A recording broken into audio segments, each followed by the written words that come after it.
Let's go. Live? Nah, I started. Oh, which shot did you? Yeah, it's live. Oh, okay. Shalom. Shalom. Good. Nah, that's true. All right, Shalom. First, we want to give all praises, honor, and glory to Yahweh, Ba'ashem, Yahshua, Ba'ashem, Ba'adash. Double honors to the apostles of Great Millstone, and peace and blessings to the elect. All right, so hey, through the Spirit, we out here once again. All right, we're gonna go with the Spirit, and Lord willing, edify the sheep out there. And hey, to start off, I wanted to give a little testimony. All right, this is like 2 days ago. All right, I was I went out, run a couple errands, and give me that scripture that says two of a family, one of a city, two of a family in Jeremiah. So on my way back, I was on my way back, and I'm on the bus, and I was listening to this brother's video he had done on, the hell to come, the Operation Legend, with Trump trying to send these federal troops out to these cities. And I'm meditating in my head as to how in high school I used to tell, everybody that, martial law, they knew, the teachers, everybody knew that, but nobody really listened except for these two brothers, okay? And I'm thinking about it like, damn, nobody in high school even listened at all, man. They really about to get caught up in some stuff. And when they get caught up, nobody better hit me up. Because no, I'm not answering nothing. And just as I'm thinking that, somebody from high school hits me up, and he's like, yo, what's up, man? What's going on? Like, I know you're a man of wisdom. So like, the things that's going on in the world, like I'm trying to see where your mind is at, with that. And then it's funny because in the spirit, when I first saw it, I was on like, should I even respond? But sign in the spirit was just like, you know what? Just give him that. Just deal with them. And if they just joking, you just leave them. So I'm like, all right, cool. I responded. He was like, yo, can we talk? I was like, yeah, cool. So I got home. We spoke on the phone and stuff like that. And I have the video of it.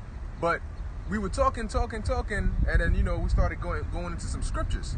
And he's basically like, yo, his life has changed. Like, he understands what I was saying in high school, because now when you read in Luke 6 and it says people gonna hate you and they're gonna separate themselves from you, he started experiencing that. His friends, his buddies, now they don't associate with him no more because he doesn't want to smoke with them or do that worldly stuff. So now they're looking at you like you're an outcast. So he's like, I need to talk to somebody who can give me some sort of direction. So he comes and we talking, and then we get into the topic of Yahweh's name. And he's like Jesus, and he's like, do you know the true name of the Lord? And then I was like, you tell me. I said, I know it, but I want you to tell me. Like, what do you think his name is? And he's like, I know his name is not Jesus, it's Yahweh. Literally straight up, that's what he said. I didn't tell him Yahweh. I didn't say anything.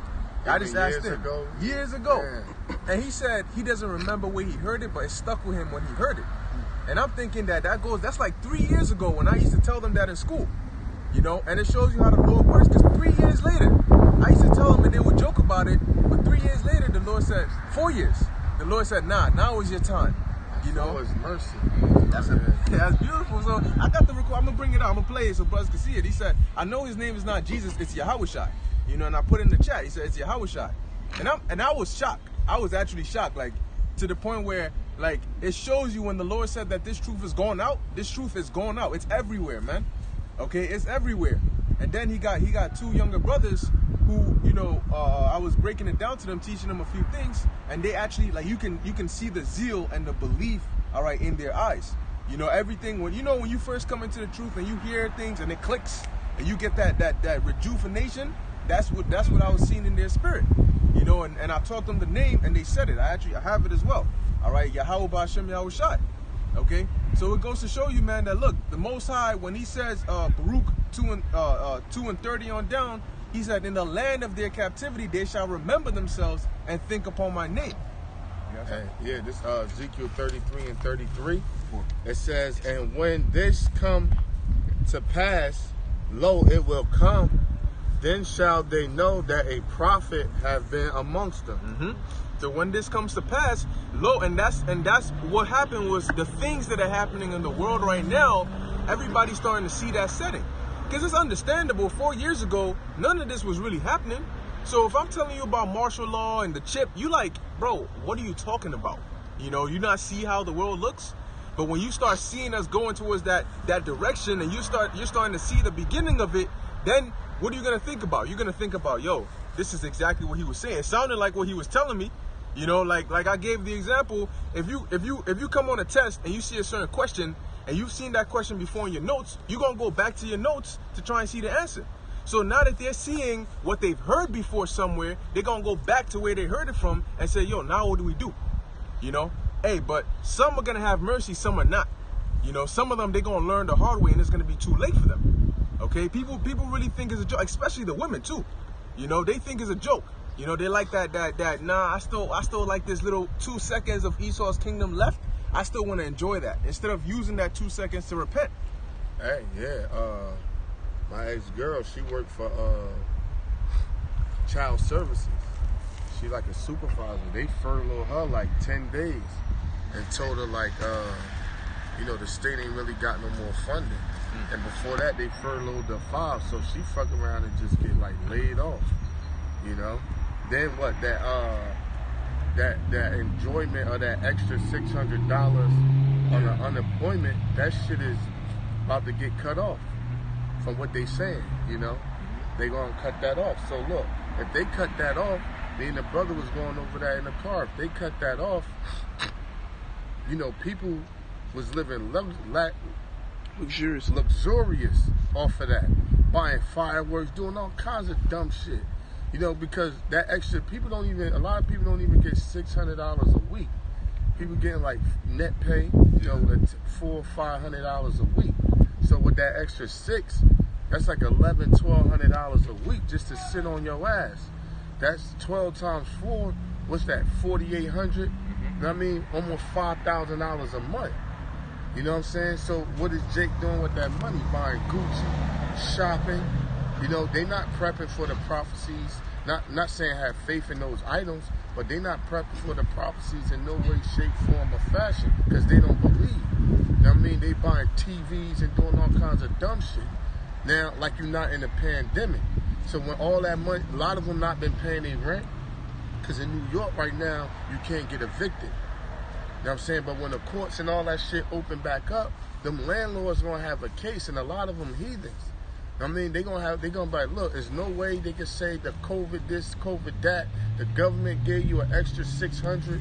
You got fucking stimulus packages. You got, and the virus hit around tax season.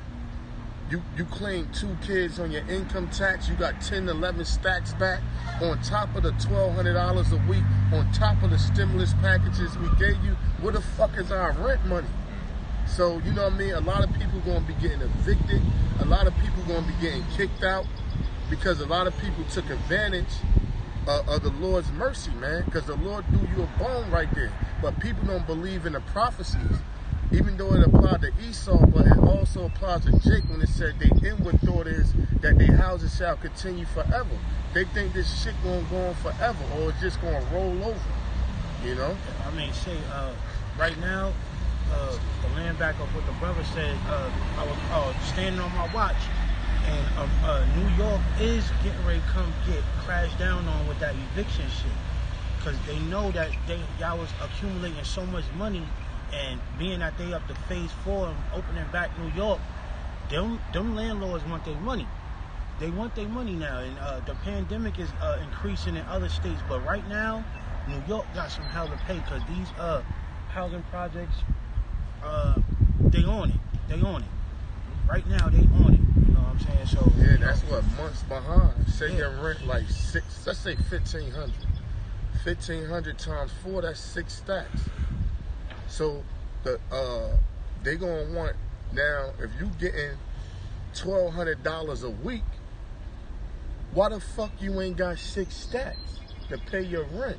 Niggas don't know how to prioritize. They just want to have fun in this bitch. But the Lord ain't playing. The Lord we talk about the Lord's wrath a lot because we in that time. But the Lord, I'm going to say how the church is saying, He is merciful. You know, the Lord is very merciful, man. Even during the time of judgment. You know what I mean? And judgment is coming. The Lord throwing people, you know, extra funding. Because people had that scare with the toilet tissue and all of that. Then he turned around and throw you all of this funding. Now, we know Esau trying to bankrupt the system, but we looking at it on a deeper scale.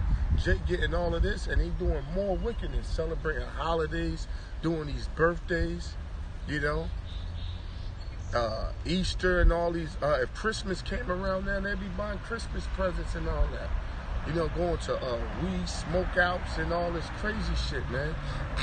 So what? Now once that unemployment money run out, people can't return back to their jobs. You can't even get a McDonald's job. You know? Because what? That shit closed early. And even if you do get in there, it's what, like 4 hours? They just really working people. They just having you go through like the drive-through. Because a lot of people think, oh, I could just get me a mediocre job. Nah, a lot of, you know how many people thinking like that? A lot of them mediocre jobs is sold up. They don't have the staffing to take all of those applications. So the process, all to do interviews and shit like that, a lot of them offices shut down, man. So people took that they last fucking bone from their unemployment, which was extra income taxes and everything, which is about a good 30 grand. Because 12 times, what is the thing, hit in March? It's July, that's 4 months. What, 12 times 5? That's what, 48? Let's round it to 5,000. 5,000 times 4, that's 20,000.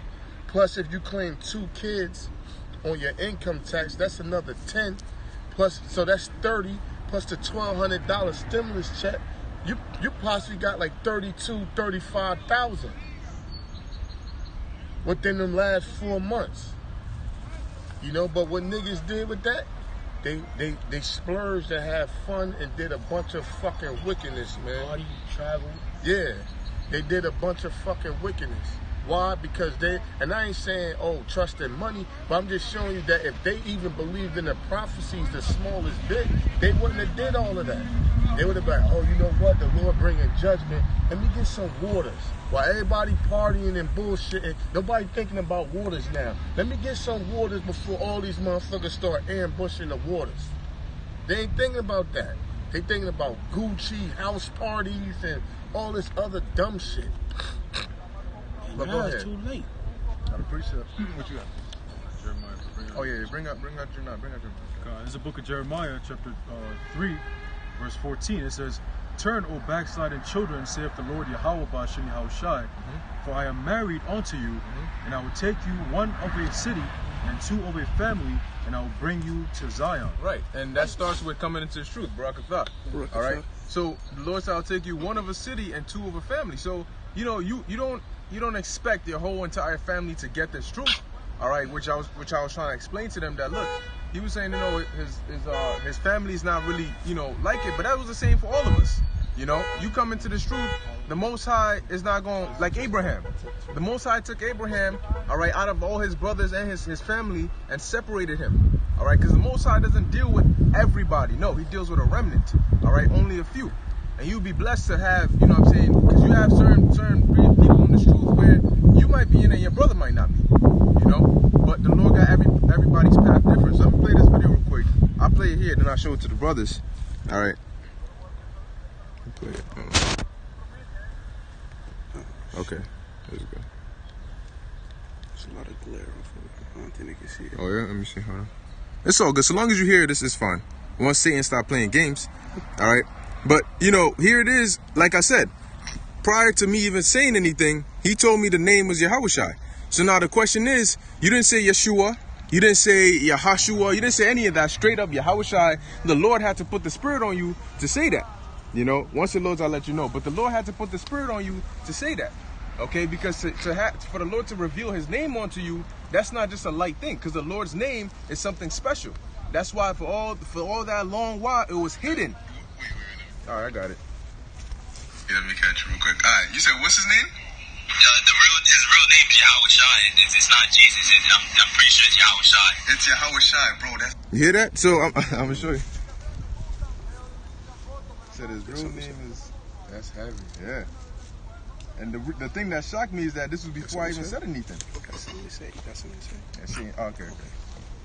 All right. The thing that shocked me was before I even said anything. So as I'm listening, I'm like, all right, I'm reading the spirit, and I'm not getting that folly vibe, because he used to have that in high school, but it shows you what the Lord is going to bring everybody at that appointed time. You could look, man, there's times the Apostles' Way, they used to be around Fordham, right? A couple years back. Listen, when we used to go to school, we used to pass around Fordham all the time. But you can't go, I don't remember one time seeing them there. Why? Because the Lord said it wasn't your time yet. Everybody got a spiritual birthday. Yes. We all got physical birthdays, and that's at different times. And we all got spiritual birthdays. So you kind of got to watch who you call like a 2/3. Because he might actually have a spiritual birthday. It may not be the time you reached out to him, but the Lord might have him get birthed in his truth at another date, at another year or a month. Sometimes too, we look at people from things that they do in the world. For example, you take the Apostle Paul. His name was Saul. He was doing a lot of wicked stuff. He was persecuting the church, but yet he was a chosen vessel by Yahushua. So just like the elder said, you might have people in the world that we might see and be like, oh, you just a nigga. Oh, this nigga is a 2/3. Forget about him, this and that. But sometimes the spirit will have it where you could denounce a lot of people, but just these certain people, you might just be like, all right, they're just not ready right now. Because I know my brother has a friend, Jordan, and he, for so long, it's like, there's certain people that they're so-called friends in the world, but you don't really count them as 2/3, like, oh, I'm not just fucking with you. You just leave them alone. They're just there by themselves. They just stick around, and then over time, they start clinging onto whatever you're saying, and then you start waking them up to the truth. That's going back to them having that spiritual birthday, man, that awakening. All right, but this is literally, we're living in the last days where the Lord is waking up the 1/3 of Israel, man. Because I believe personally that the 144 is sealed. Personally, I believe that, because at this point, you don't need prophets to come out there and teach. The prophets are already doing what they got to do to wake up the rest of the 1/3 of Israel.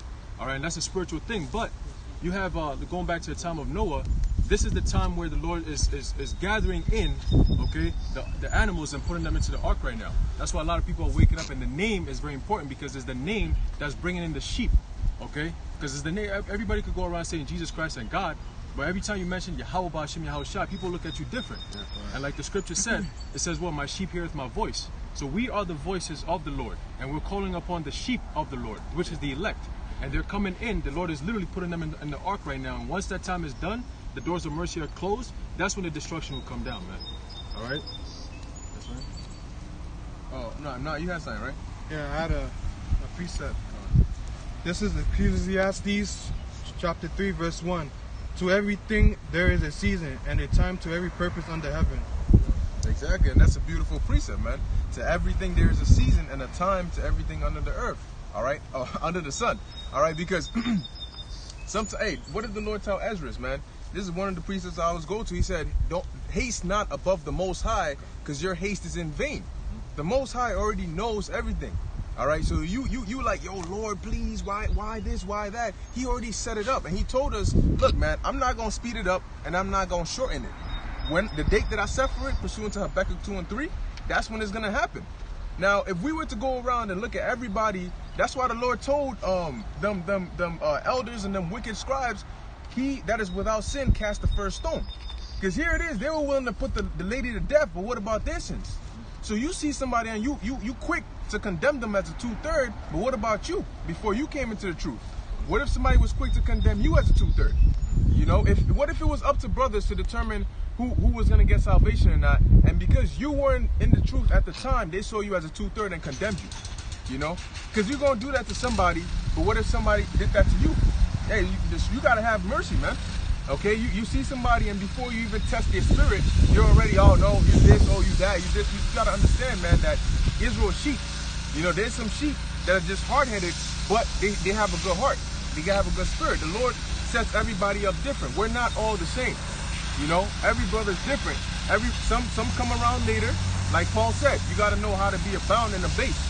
Some are slower to get it, some are quick to get it. But you as a teacher have to be flexible. Okay?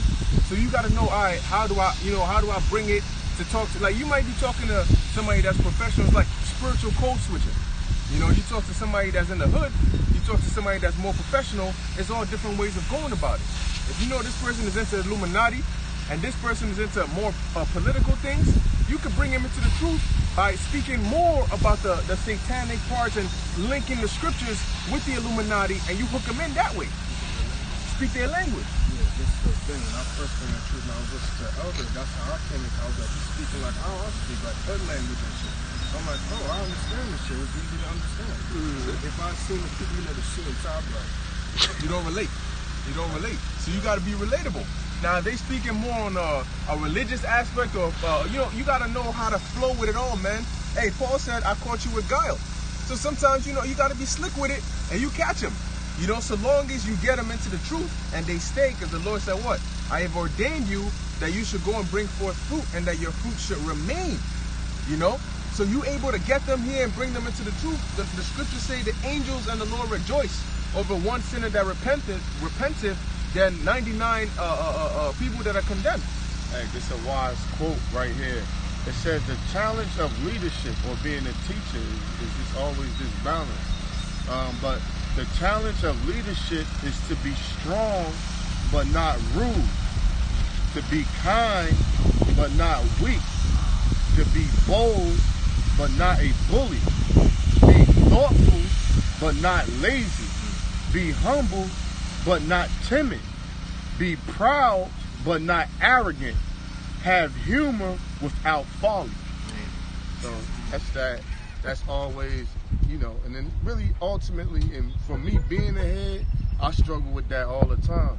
But but that's that balance though, and I always reflect on this from time to time just to check myself on how I'm dealing with things. Yeah, that's a prime example of Yahushua, man. We always say, if Yahushua was here with us now, he would deal with us exactly how we deal with each other.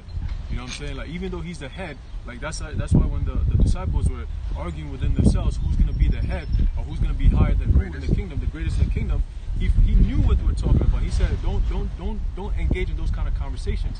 Leave that to the world. Those are the ones who do that. Over here, we're one body, man. That's pretty much what he was telling them, that, you're going to have your rank, but even here, like, elders and everything, but I could go to this elder and speak to him whenever. You know what I'm saying? He speaks to me. He doesn't look at me like, oh, you're just a young brother. I don't talk to you. You just sit out someplace. No. If I have anything, I could go to him. Yo, Shalom, elder, this and that, and then we talk about it. You know what I'm saying? The brother elder Tazo, all these other brothers and elders, man. You know what I'm saying? Even the elder apostle Tahar and them, they deal with the younger men the same as us over here. You know what I'm saying? It's not on some like, yo, I'm the head and you just sit over there. You ain't got nothing to do with it. No, it's all about. Look at the young brother right here. Right, exactly. You know what I'm saying? Because we're all in one body, man. This is one body in Yahushua. Yeah. And really, if your brother got it, you got it. God, yeah. You know what I'm saying? Because really, in the kingdom, like, who's the greatest? When you really think about it, like, all that carnal shit we gonna have so much of it, it ain't gonna matter. A lot of people will tell a brother like, yo, you can have anything in my house except my wife. Like, you got people that got bread, they be like, yo, everything in this shit is yours except my wife. And they jump in a Rolls Royce, they're jumping the Ferrari, that shit don't matter. You know what I'm saying? Because, like, so it's like, greatest in what? You know what I'm saying? Like, because if you're looking at it like on a carnal tip, like, we're not here to like compete with each other. And if your brother got it, you got it. You know what I'm saying? If your brother hit the lottery, you hit the lottery. You know what I'm saying? Mm-hmm. If your brother got a pickup truck, you got your L's or whatever, you could borrow it. Because, that's how, depending on, because some brothers is immature and a little wild. I might take him where he got to go. Like, nah, where you got to go. But some brothers, you be like, yo, all right, man, no, just do you, man. Just bring it back, man, Like, and that's it, because we all, like, it was mine is yours, was yours is mine. Mm-hmm. Except, like, certain things, like, of course, like your wife. Mm-hmm. Shit like that, but it's all that carnal shit is like, whatever, man. If I may, the ultimate lesson that Yahushua taught us was humility, and how he put himself as he was our leader. He was the apostles' leader, but he did something in a servant form, which was wash their feet. He took the initiative to wash their feet first. And, they didn't understand that. Peter was like, nah, I ain't gonna let you wash my feet, but there was a lesson in that. He said, if you don't let me wash you, you are not mine. You are not one of mine. Right. And the lesson in that is that, look, I may be above y'all, but I'm on the same level as y'all. And I'm going to bring myself down to a level so you could do the same thing when you become a leader. You put yourself in the same shoes as your own brother that might be young in the spirit, but, you know, you bring them down. And going into the washing of the feet, your feet is like the dirtiest part. Right. You know, especially men's feet. You know, Sweaty. sweaty, Toe athlete jam. feet, toe jam, corns, all that shit, foot fungus. Yeah, that's right. You know? And you know, they was walking way more back then, you know what I'm saying? Mobbing, we men, so, you know, you go down and like wash your feet, like, yo, like, God. And that's why you can't really have a 2/3, because at some Passovers, not the last one, we do the feet washing. You know, we get towels. I get like a stack of towels, and a stack of wash rags, and some soap, and we'll do the feet washing. But if a brother not heavy enough in the spirit, he'd be like, that shit'll bother him. Like, yo, nah, I know y'all reading the splits, but because as far as a worldly perspective, you know, you'd be like, yo, get down and wash that man's feet. Somebody, as a man, you'd be like, man, hell fucking no. The fuck it look like, man? Y'all niggas trying to play me? I look like some sucker or something? That's right. You tell me to wash that man? Are you serious? You be like, yeah, take that rag and wash that man's feet. Matter of fact, yo, kick your shoes off. He gonna wash your feet. That, you know, like even, that's like, and that's something simple, but that'll like go over somebody's head, man. That'll go over somebody's head. Con, you got it? Yeah. There's a book of Luke, chapter 22. We'll start off at 23. It says, and real quick, and that's what we're going into, because it takes a lot. Look, man, it's more than just the outward as well. Because somebody could do it, you know what I'm saying? He could get down and wash it, but in his mind, how is he feeling? You know, is he cursing you out in his mind? You know, ugly ass feet, man. I'll bite your toe off right now. You know, like is he is he having like those niggerish thoughts in his mind as he's doing it?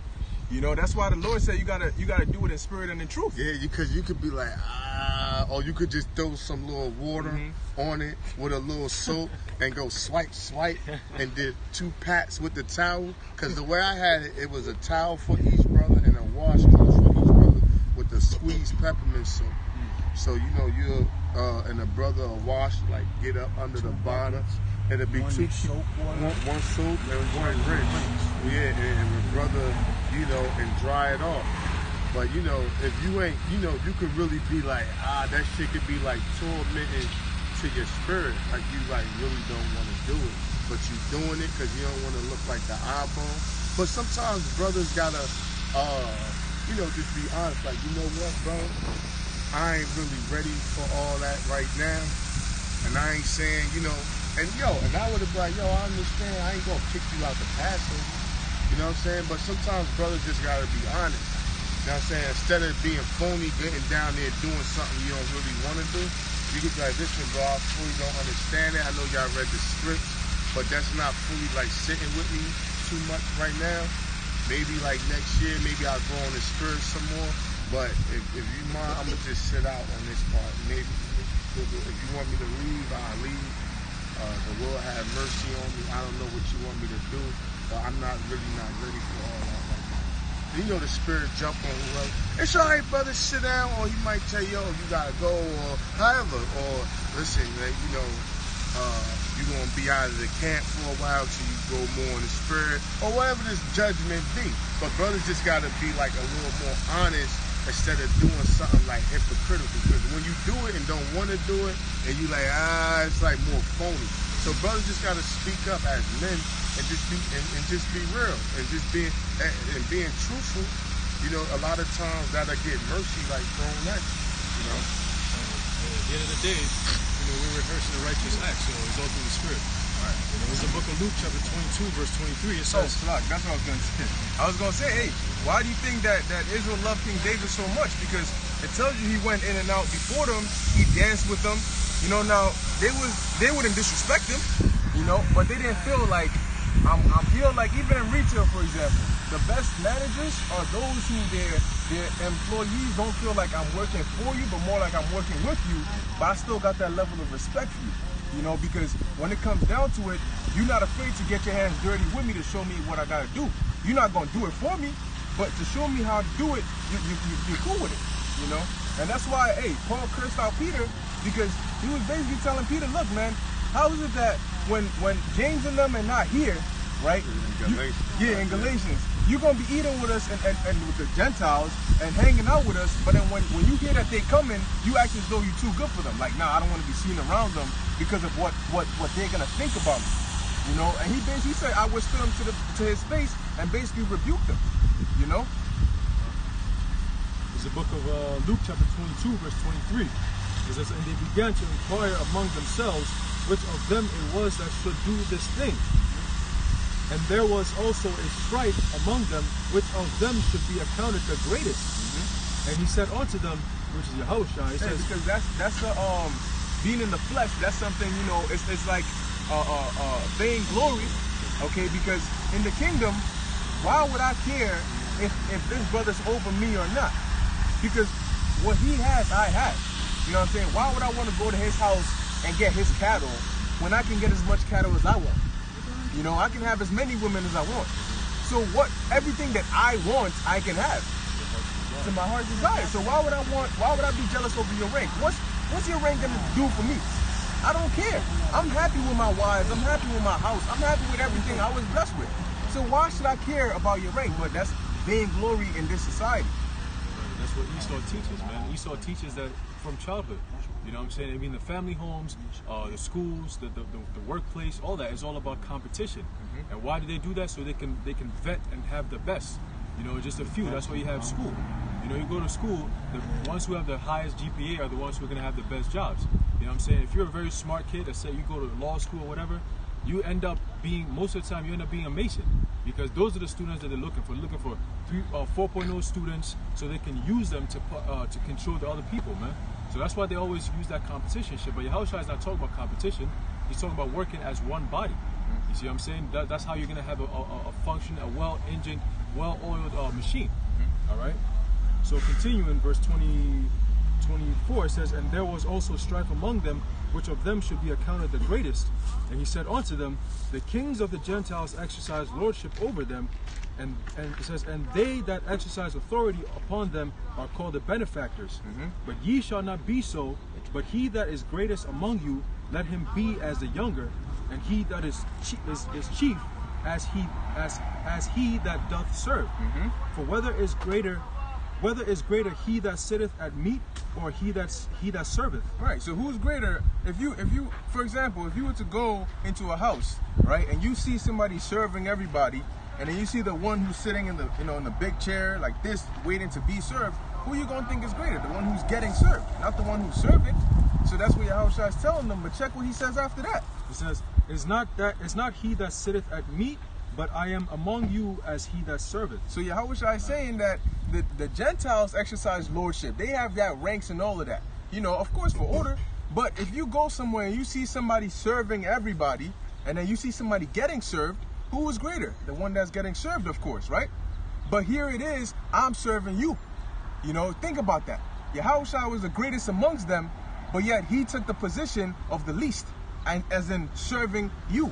So if you come in there and you see Yahushua, let's say Yahushua is serving them, here you go, you're doing all this.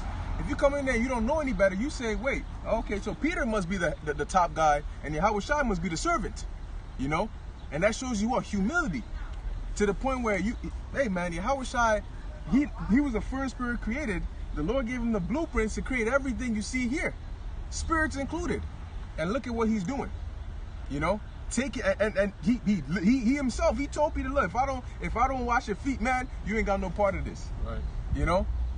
And Peter said, not the feet alone, do the head too, everything. You see what I'm saying? And it goes to show you, right? It goes to show you the humor that's Jake, man. Jake is the only one who's gonna do that. Imagine that shit, like, yo, if I don't wash your feet, you can't be part of this. Oh, nah, I'll chill out. All right, do the feet. You got the hands. Do the hands too. You got the hair too, brother. Get that too, brother. You know what I'm saying? That's Jake. My cap right there. I got a little corn in there. Make sure you get that in there too. You know what I'm saying? And that's just the spirit of Jake. So Esau's not gonna be sitting there. Esau doesn't serve. Esau doesn't have the spirit to serve nobody. You know what I'm saying? All he's going to serve is death sentences very soon. All right, but he's not serving no salvation, If man. he serve you, he's plotting on you. course. You always see that in the movies. I got you, Shalimar. But you always see that where they'll be plotting. Oh yeah, I'll serve him, but I'm plotting to the point where I get what I gotta get, and I'll poison him and I'll kill him. That's the only time you're gonna see Esau acting like he's serving you, but It not out says, of his heart. Righteous man cared for the life of his beast, but the tender mercies of the wicked are cruel. Yeah. No, I just want to say the same thing with the elder. When he be serving, the same thing with the elder. When he be serving us the food, the salad. Yeah. He make sure everybody eat first before he eat. Yeah. That's a beautiful Sometimes he don't even eat.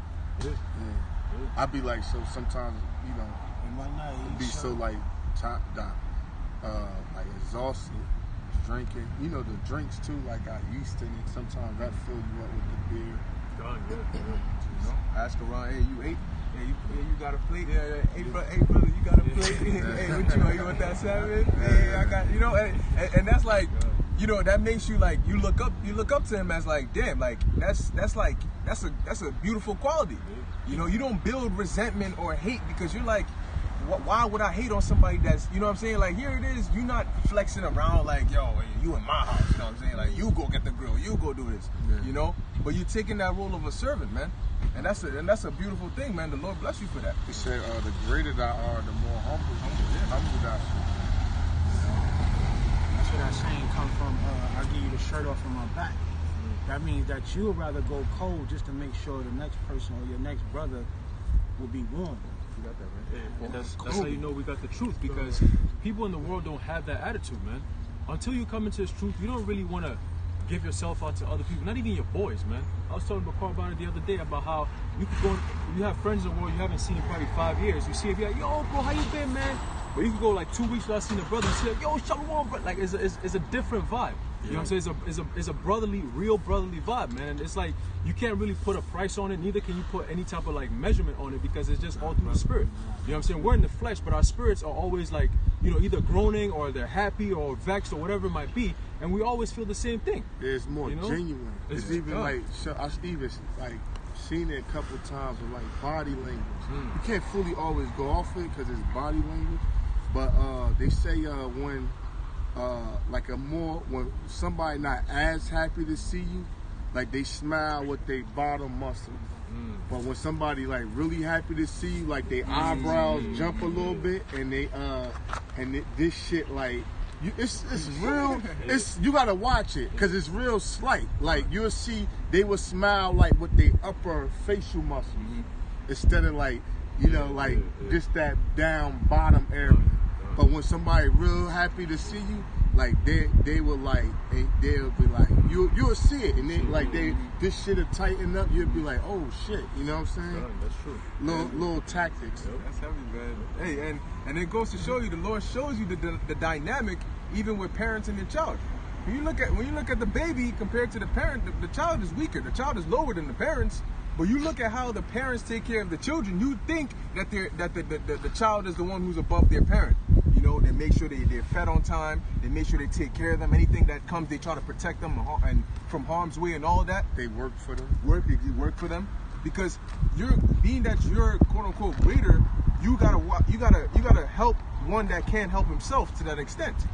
You know. This is 1 Corinthians chapter 9, verse 22. To the weak become I as weak, that I might gain the weak. Right, so, and that's going into the flexibility. You know, to the weak became I as weak, that I might gain the weak. Because people are more willing to listen to somebody they can relate to. You know, like if I come amongst you, you know what I'm saying, you see a group of nerds, you know, and they talking about some Pokemon or something, or anime. You know, you like, yo, I saw that, you remember that? Then it's like, oh, okay, welcome. You know what I'm saying? Now I'm willing to hear what you gotta say. You know, because I'm like, I can talk your language, you know what I'm saying, and I can also talk my language. And that's the beautiful thing about this truth. You know, we can speak your language, but you can't speak ours. Yeah, they say a wise man can act like a fool, but a fool can't act wise. Hey, you could make a lot of friends with strangers just by the conversation you have. Like, there's many times where you go someplace and then you just see somebody walking by. You be like, yo, that food is good over there? And they'll be like, yeah, it's actually good. You never been here before? You'd be like, oh, word, let me, which one you think I should go for? This is my first time here. And right away, they'll be like, oh, yeah, I could get you. Yo, actually, there's actually something better over here. I can show you. And the next thing you know, you guys are mad cool. You know, he'd be like, yo, you saw that game yesterday? Yo, I don't know what's going on with LeBron these days, but you know, next thing you know, you just made a friend right there, just off of just able to relate. Something called having a common grounds, man. Yeah, you know. And Jake, I even happened to me a couple of times on like an Uber ride or two, where Jake could get it. He'd be at his stop. He'd be really wanting to be like, yo, man, let me get your number. But it's so much faggot shit out here, you know. But cause Jake be cool, so really he'd be like, yo, damn, man, I could get. But he don't say it. He just stop like, all right, man, I guess I see you around, you know. But some of them be like, hey, man, take my number down. You know, you never know. They could be possibly 1/3 or who knows, man. Yeah. You know. Yeah. But hey, and that's just wisdom. You could either use that like verbally or through dressing. You know, you going to speak to a bunch of Crips, wear your blue garment. You know? Right. They're like, oh man, I like that blue you got on. You know, and that and you know, you got, all right, yeah, well, you know, blue is a royal color, right? And you like, I'm gonna show you, boom, boom, boom, boom, boom. And like, oh, okay, then you lead into other things. Right. Yeah, that's a spiritual trait. You know, you gotta, hey, that's why it says, be all things to all men and be wise as a serpent, harmless as a dove. Know how to relate, man. Obviously, like the elder said, you ain't gonna go there with a red garment because before you even say a word, they already looking at you. Like, I don't want to hear it. That's what I fucking gotta say. Like, they ready to jump on your ass already, man. You know, like, here it is. Hey, I just want to get a Bible, but they already got. They like, nah, bro. Like, you gotta go. Hey, you gotta go. You know, but that's using wisdom. You know, because hey, you go in there thinking, well, the Lord with me. You know what I'm saying? I'm an Israelite, whatever. I'm gonna go in there and whatever happens. Yeah. The Lord gave you wisdom for a reason. Right. You know, you gotta use it, man. Hey, going back to hospitality, because in this society, people, Esau's taking that human side away from people. So, like, you even go to a grocery store or deli, people just go in there. Yeah, let me get this, and that. All right, and they go on their phone just like that. Look, man, there's this deli I used to go to, and I always go, hey, how you doing, boss? Oh, can I get da-da-da? Or do you guys have such and such? You know, and you deal with them accordingly. They start to like you because every day, everybody that comes in there for like 4 hours is just like a robot. You're the only one that comes in that they can, even for a few seconds, talk to. So they're like, yo, when you come in there, their spirit gets lifted. I remember one time I went in there, I said, oh, y'all got this? He was like, nah, we don't make that. But he's like, yo, but for you, I got you, man. And he literally put the ingredients together. It's not on the menu. He made it for a low price and gave it to me. Why? Because of the way you deal, you know, you actually human, you know? And the scriptures, I believe, talk about like etiquette, like manners. Yeah. I think in the Apocrypha. And that's part of being kingly. Like I tip people. You know what I'm saying? That did, like if you serving me, I'll leave you like a $5 tip. I tip at this one spot I go to and eat at sometimes out in Jersey. She just the cashier, right? And sometimes my food be like $12 and I'll leave her a $5 tip. Just off of like, you know, her interaction, her personality and shit like that. I used to go there a lot of times, just get like some quick buffalo wings, but they got the choice of, you could get the drums or all flats. They had stopped doing I like the all flats. So I'm like, give me all flats. One girl that was up there, she knew, she was like, oh, we don't do that no more. She was sitting down. She was like, nah, give it to him. You know what I'm saying? So that, even though they ain't do it no more, she made like an exception. Or sometimes she'll punch in like her discount shit for me and it knock off like 80 cents or whatever. But it's just love, showing love. It ain't about, well, I gave you $5, you only took off 80 cents. It ain't about that. You know what I'm saying? That's like being king. Or when brothers go to see brothers, especially brothers in like other towns and shit, I like to bring gifts. Even if it's something small, I'll be like, all right, how many brothers over there? It's 7 brothers. All right, let me go hit the oil spot. I know some nice, decent smelling oil the average brother like. Let me get 7 $10 bottles. You know what I'm saying? And when I get there, here you go, bro. Here you go. Here you go, bro. Here you go. Or sometimes, not in open the scripture, it's all a spirit, but the scriptures say do your alms in secret. Sometimes I'll slide it to a brother on that level, you know, because you don't want to seem like, oh, he coming to do it as a hot shot. trying to pass out things, you know. So it's best to do it, get your arms in secret. But that's all about being kingly, man. You know, it's not about freeloading what y'all got. You know, if I know a brother like a certain drink and I'm coming through, I'll have it depends on where my funds at. I have his drink in my hand, and if I can't get the big bottle, I'll get the half pint. I'll be like, look, bro, I got you something. And he'd be like, but listen, you don't want to drink it now, put it up for later. But that's you though. That's kingly shit. But niggas, they come around in the spirit of freeloading. Like, I ain't spending my money. I'm gonna see what these niggas got. And once all of they shit going, then I'm gonna go back over with my bitches and drink my shit. Or back home in my stash. So everything in the world is like a freeloading spirit. But you know, in this truth, you give to the godly, man. You know a brother like a certain type thing, and you can get it, you coming through, bless him with it. Hey man, I got this for you. I got that for you. As a spirit move. You know, you got the funds to get it, spend it, because this society going down anyway. Sometimes the Lord will over bless you, not so you could be in abundance, but so you can help out other brothers. You be like, man, I got extra. That ain't for you to throw rims on your fucking car. You gotta deal with the spirit more. You're like, all right, let me check the brotherhood first. You know? All right, brother's good, all right. Let me see some gifts around the brothers, you know? You see your brother with an old pair of shoes, buy him a pair of shoes, man. You know? If you got it like that. And some brothers be having it, but they got that demon of selfishness jump on you. Hey, brother, need a pair of shoes? A pair of shoes, man. Hey, yo, bro, I got you a pair of shoes. Yeah, the shoes is looking a little. You ain't even gotta tell him, but you can see it. Like, yo, yeah, that brother. Yeah, for like the past 3 months or 4 months. Even when we went out to chill. Still got on the same shoe. Yeah, you know what I'm saying? And you, man, like, yo, bro, you got big feet, man. What size you wear? You know, you go over there and Jake shit. Yo, man, you got some big, what size you wear? You know, you come on. Yeah. You know, that's how you do it, man. We brothers, man. So, hey, if you got it, your brother got it. You know, we help each other out. That's that spirit of empathy and sympathy and charity, man, because being able to actually, like, in the world, they'll actually cut your ass for that. You know, they'll make fun of you for that. But here it is, you notice it, you know, everybody's chilling, you notice it and you keep it in your mind and you put yourself in his shoes, like, damn, like, what would it feel like for me to walk around like 4 months? Oh, I got just one pair and I wear it everywhere. You know what I'm saying? Then you start to understand, damn, what must he be going through? Well, I got some extra. Why should I go waste it on something I don't need when this brother's in need? That's why Yahushua said, what you do for him, you do for me. Because he might go home and he might thank the Lord and give you blessings, man.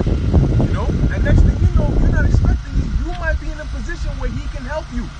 You know? Out of nowhere, he pulls up and you like, oh, I thought I was done for. You know? And it's him that he pulls up and he's happy to do it because he remembered what you did for him. Okay? Yeah, testimony too. When we were kids, I remember this. That's one thing our fathers teach us. All right, not being selfless, not being selfish. All right, so it's easy to give than to receive. You know what I'm saying? So remember when we were kids, we should go to school, and then there's like other kids in there that they didn't have it like we did. You know what I'm saying? Some kids would come to school like the elders just give an example, like sneakers all busted, they didn't have no lunch. You know what I'm saying? So one time there was a kid who was actually my friend. His name was Charles. And I told him, I went home one day and I told my dad the story of Charles. I was like, Dad, I have a friend who he comes to school and he doesn't have food to eat. So I like to share my food with him and stuff, you know what I mean? And he goes like, okay, so you told the caretaker that, yo, next time, from now on, whenever you make a food, make it double. So you can take his food for his lunch and then he can give Charles some lunch too as well. You know, and Charles didn't know about it. So I was like, hey, there you go. At break, we're sitting there together. I was like, hey, I got something for you. And he was mad grateful. You could tell, like, man, I was like, I don't know the story of what's going on at home, but just seeing him be happy and comfortable made me happy. Right. You know what I'm saying? Just seeing that he's good and he could eat something, it made me happy. You know what I'm saying? And it was always like, it brings me back to the precept here. There's a book of 1 Corinthians chapter 13, verse 4. It says, charity suffereth long, and it is kind. Charity envieth not. Charity vaunteth not itself, is not puffed up. doth not behave itself unseemly, seeketh not her own, is not easily provoked, thinketh no evil. Rejoice not in iniquity, but rejoice in the truth. Okay? Beareth all things, believeth all things, hopeth all things, endureth all things. Hey, real quick, it says what? Vaunteth not. You know, because you got people that'll, you know, oh, look, I bought him that. You know what I'm saying? When he did this, I gave him that. You know, when he did, I did that. That's not, when you're truly charitable, what you want in return is not, I'm gonna pay you back. What's your reward is the gratitude that they give you in return. To see that joy on that person's face. Hey, sometimes before you even do something for somebody, you're motivated to do it because you're thinking of how happy they're gonna be to get it. I can't wait to give you this gift. Be when I whip up that salmon. Especially a brother that never had it. I'll be like, I'm serving you first. I hit him with it, or the tuna, I stuff that shit to where you can't even hold it. You try to bite it, that shit falling out on the ground. You be like, yo, you made it too big. Nah, that's how I want it. And the brother, I be like, yeah. Then I come back like, you want it? I know he's done, but I'm like, you want another one? He like, but that shit make you feel good, you know? That's why, I'm like, I'm cooking for brothers, you know? Even though it be exhausting, you ripping and running, hot running here, making sure, but that pleasure at the end is seeing brother like satisfied, like, woo! You know? They ask questions like, yo, how do you make this? I never had tuna like this before. I remember the first time we had it. I was mad because he took some home. We had to fight over that tuna. I'm like, nah. Because they asked me, like, you want something to take home? I was like, nah. And he takes some. And then the next day I woke up like, yo, hell no. That tuna was way too, we sharing that? He's like, sharing what? So we kept bugging it out. And we like, yo, you making that tuna? Every holiday, you making that tuna? You making that tuna? Yeah, we was at camp. Zakaria. We in the war zone in Elizabeth. Zakaria, we camping this shit. He just tapped me right. I'm like, yeah, what's up? Next holy day, make sure you I kind of looked at him like, alright, brother, I got you. And went back to focusing, but it fucked me up. I thought he was about to be like, yo, hold the post down. I'm about to go to the bathroom. I guess that shit was on his mind for a minute. Yo, he did like a light, gentle ass chat. Like sorry to bother you. And I made it for him too. I'm like, all right, you better show up because I'm going to make it. But the point is, you get the joy and doing that. It said charity cover a multitude of sins, and just thinking that, man, it's best to even as brothers to try to be more charitable, because that's the part. Hey man, you want to like the Day of Atonement cover sins, the blood of Yahushua ultimately cover the sins of the elect. If you want to cover up some sins, be charitable. Primarily starting with the brotherhood, the brothers, especially brothers you labor with, Now, I ain't saying you can't be charitable to a good friend in the world or to a homeless man or something like that, but that heavy blessings on a fellow believer, you know what I'm saying? You definitely want the brothers you stand side by side with, just have it in your mind like, yo, when the last time you gave a gift to a brother? You know what I'm saying? It ain't gotta be nothing fucking big, man. Like, you know what I'm saying? It could be words of encouragement. You know what I'm saying? Written on a card. You know what I'm saying? With a bottle of fucking whatever the Buchanan, whatever the brother drink. Like, brother, this for you. Like, oh shit, So we should that should all be like a part of our walk. Speaking to myself first, because like, we all got sins that we need covered up. Hey, the Lord can have that angel about to ride on you, and he could turn them away from you being charitable. Like, I was about to put the smack down on your ass. But look the brother out. You did brothers this favor. You blessed the brother with this. I'm gonna have mercy on you. You know. So hey, charity. We all should be like charitable. We all should think like, yo, when the last time you just gave a brother something for free or bought a brother something and blessed them with this or that? When the last time you did that? You know, and if you can't be like, damn, that's been like a minute. Maybe you want to like get around to doing that, you know? Hey, and even in that, there's a balance. Because, hey, sometimes, you know, Jake be so simple, man. You got certain Israelites that they're going to watch this, and they're going to give 90% of their paycheck. They got bills to pay, they're going to take 90% of the, hey, it tells you in the book of Tobit, give according to what you have. Right. You know what I'm saying? Like, if I got one, okay, I can give you half, and I can take half. You know what I'm saying? But, like, you out here 90% of your paycheck, because brother said charity, yo, buy him a new car, new house, no. You gotta use some spiritual common sense, man. Okay? You give according to what you have. All right? Usually it's from the heart. But if you know you got in abundance, man, don't be grimy with it, man. You know what I'm saying? Like, you know what I'm saying? Just be generous, man. Okay? Yes, I know. Okay. This is Proverbs chapter. Hold on. This is Sirach right quick. Sirach 29 and 10. Lose thy money for thy brother and thy friend, and let it not rust under a stone. You know? Yep, because, hey, you got it. Is there, hey, some people really have a demon of like, I just want to see the money in there. You know what I'm saying? I want to see that I have it. Like a brother's in need, but it hurts me too much to see the money going out. Because you're thinking of your loss instead of the gain of what you're doing for your brother, man. You're going to let it rot under a stone when somebody needs it, man. That's hoarding. You got some people where it's not valuable till somebody wants it. You know what I'm saying? Like, you about to throw something out, but somebody's like, yo, you going to throw that out? Can I have that? Oh, I'll give it to you for like $2.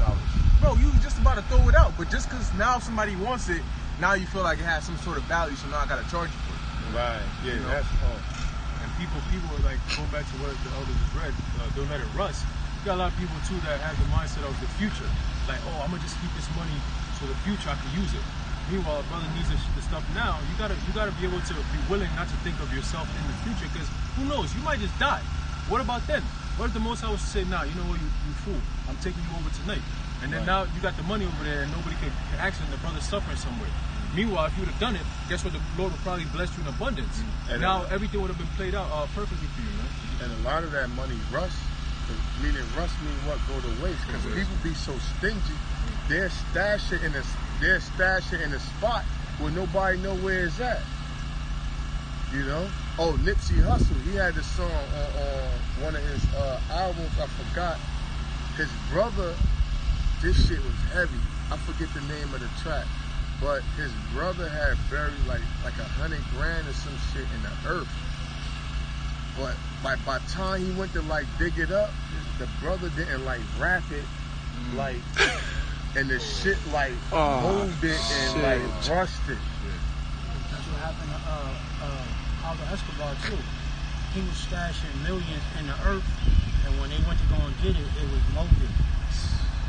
It was no good. Yeah, it was that. So, because when something rusts, it eats away. But so look, if you leave money, like you so stingy, like nobody can know where it's at. Like, yo, like you gotta tell somebody where that shit at. Your ass drop dead, it can be to some use. You can't just have like a straight up private stash. You know what I'm saying? Because if you drop dead, nobody know where it's at. It's just gonna be like, yo, people just gonna be like, yo, he was rich as hell. Nobody know where that shit at though. People might try to hunt and search, but nobody gonna find that shit. Nobody gonna find it. All them hidden treasures and shit that's in the earth. Now the Lord probably have us locate them, you know what I'm saying, in the kingdom. You know, when he said, I will give you silver, gold, and all that. Part of that is all the hidden treasures in the earth that different kings buried and shit like that, man. You know? So, hey, man, that's why they say, let me when they say let it not rust to the spiritual thing, in the world they say let me hold something for the holes get. Meaning, before you spend your money on something foolish, let your brother hold it. And they say let me hold, meaning like borrow it, I'll give it back. Or they could be saying in a sense like, yo, just give it to me. Or like, yo, give me like $40 before you yeah, okay, good. Give me like $40 before you blow it on some crazy shit or some shit that's unuseful, you know?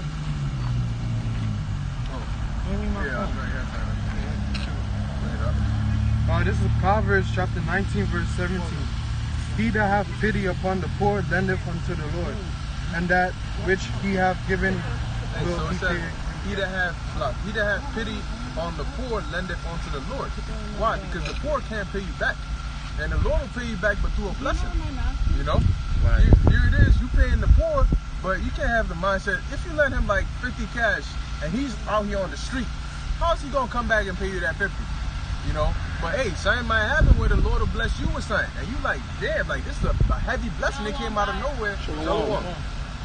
But that blessing came from the gratitude that poor had. He probably blessed you, and the Lord was like, all right, and the Lord turned that blessing into something you might need. You know? So go ahead. And that which he hath given will he pay him again. Whatever you gave, the Lord's gonna bring it back to you, man. Don't worry about it, man. Just you give, and in due time, the Lord will add extra onto what you have. And you might forget about it. You might be like, damn, the Lord blessed me today. But that's because what you did back then. You know, the Lord never forgets. This is 1 Peter chapter 3, verse 8. Finally, be ye all of one mind, having compassion one of another. Love as brethren, be pitiful, right. Be courageous. So you got to be what? You got to be pitiful and be one mind.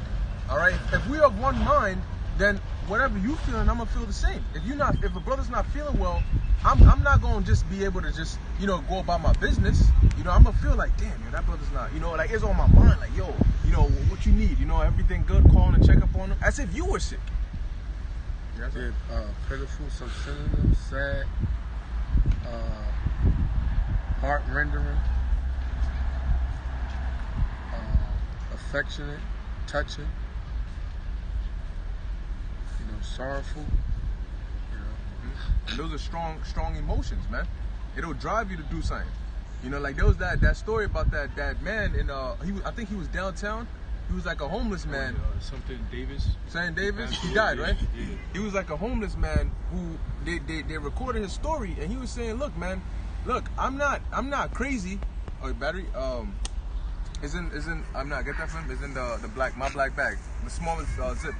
That's where the battery thing is at. But he's like, yo, I'm not crazy. The other one, the other bag. Yeah. He said, I'm not crazy. You know what I'm saying? Like I'm not like an idiot or nothing. I'm just I just don't have money. I also have dignity. I also have pride. But I'm here begging for money. People come, they laugh at me, they look at me like I'm less of a man, but it's just because of my condition. And he's like, look, man, in the wintertime, where you gotta sleep all day, man. You gotta go every day begging, man. You know what that feels like to beg? You seeing different people pass by and they looking at you with certain looks, man. But that's what he has to do to eat. And you look at that, you'll feel bad. Like damn, like yo, like look at what he has to go through, man. Forget the whole thing, but he has to suck it up and do it, or else he ain't gonna eat. And it's not like you get enough to buy, like go to Whole Foods and get something healthy. You probably get like McDonald's or whatever you can barely get to eat. Debbie cake. Yeah. Some shit like that. Hey, and it's sad, man. You feel that pity, and it's like, yo, I feel bad. Like, you want to bless him, with something, man. But that's Esau's system. That's designed that way, man. In the scriptures, it tells you, look, if you have a field and you have, crops in your field, you're not supposed to take everything. You're supposed to leave some, so in case the poor come across your field, they can take some. They can have something to eat. Right. His story's on YouTube. I think his name was Ronald Davis or something. And he passed away a few years ago, but it was sad, man. I remember when I saw it, I was in high school. I was like, damn, I gotta go find this man. Like, it was just touching. But I think you got a piece of it. Oh, she never said That's like the original like supermarket, man. Okay, it's good. Esau, he put restrictions on like fishing, because the land of Fiji, even if you was like homeless and stuff. Hey, talking to the Ghana chick, she was like, they go and get the mangoes and shit. You know what I'm saying? Like, it's this time where they grow, and if you was hungry, you just go you fuck with the fruits, the mango tree and all that shit. You know, that shit just right there, you know? Well, some people got it like on their land or on their yard, but she was saying like people was like generous enough to like, it ain't like, because we was talking about Babylon and over there and shit, so, you know? Somebody's land, there's a mango tree there. You can just go in there, just pluck the mango and just eat. Nobody's gonna be like, why you on my land? Why you touching my mango? Like, here you park in front of somebody's house, or you try to do a U-turn in front of somebody's crib. They already got a 12 gauge. You trespassing. Over there, they don't do that.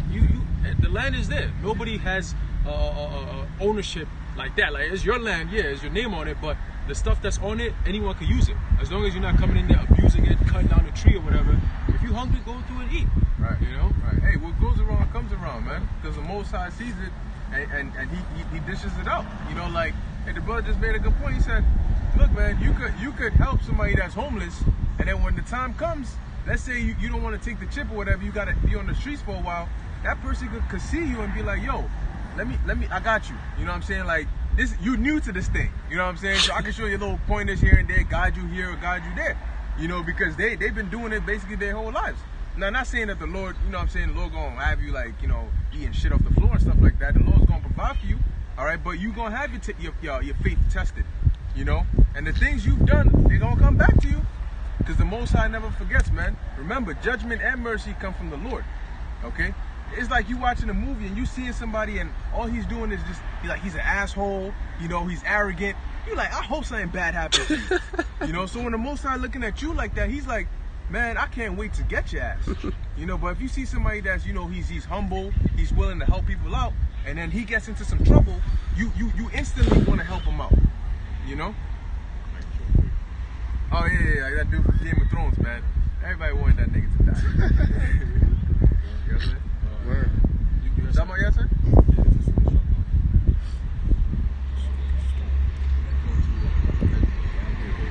This is Luke 12:16.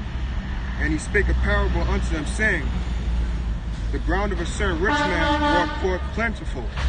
And he thought within himself, saying, what shall I do, because I have no room where to bestow my fruits? And he said, this I will do, I will pull down my barns, I will build greater, and there I will bestow all my fruits and my goods.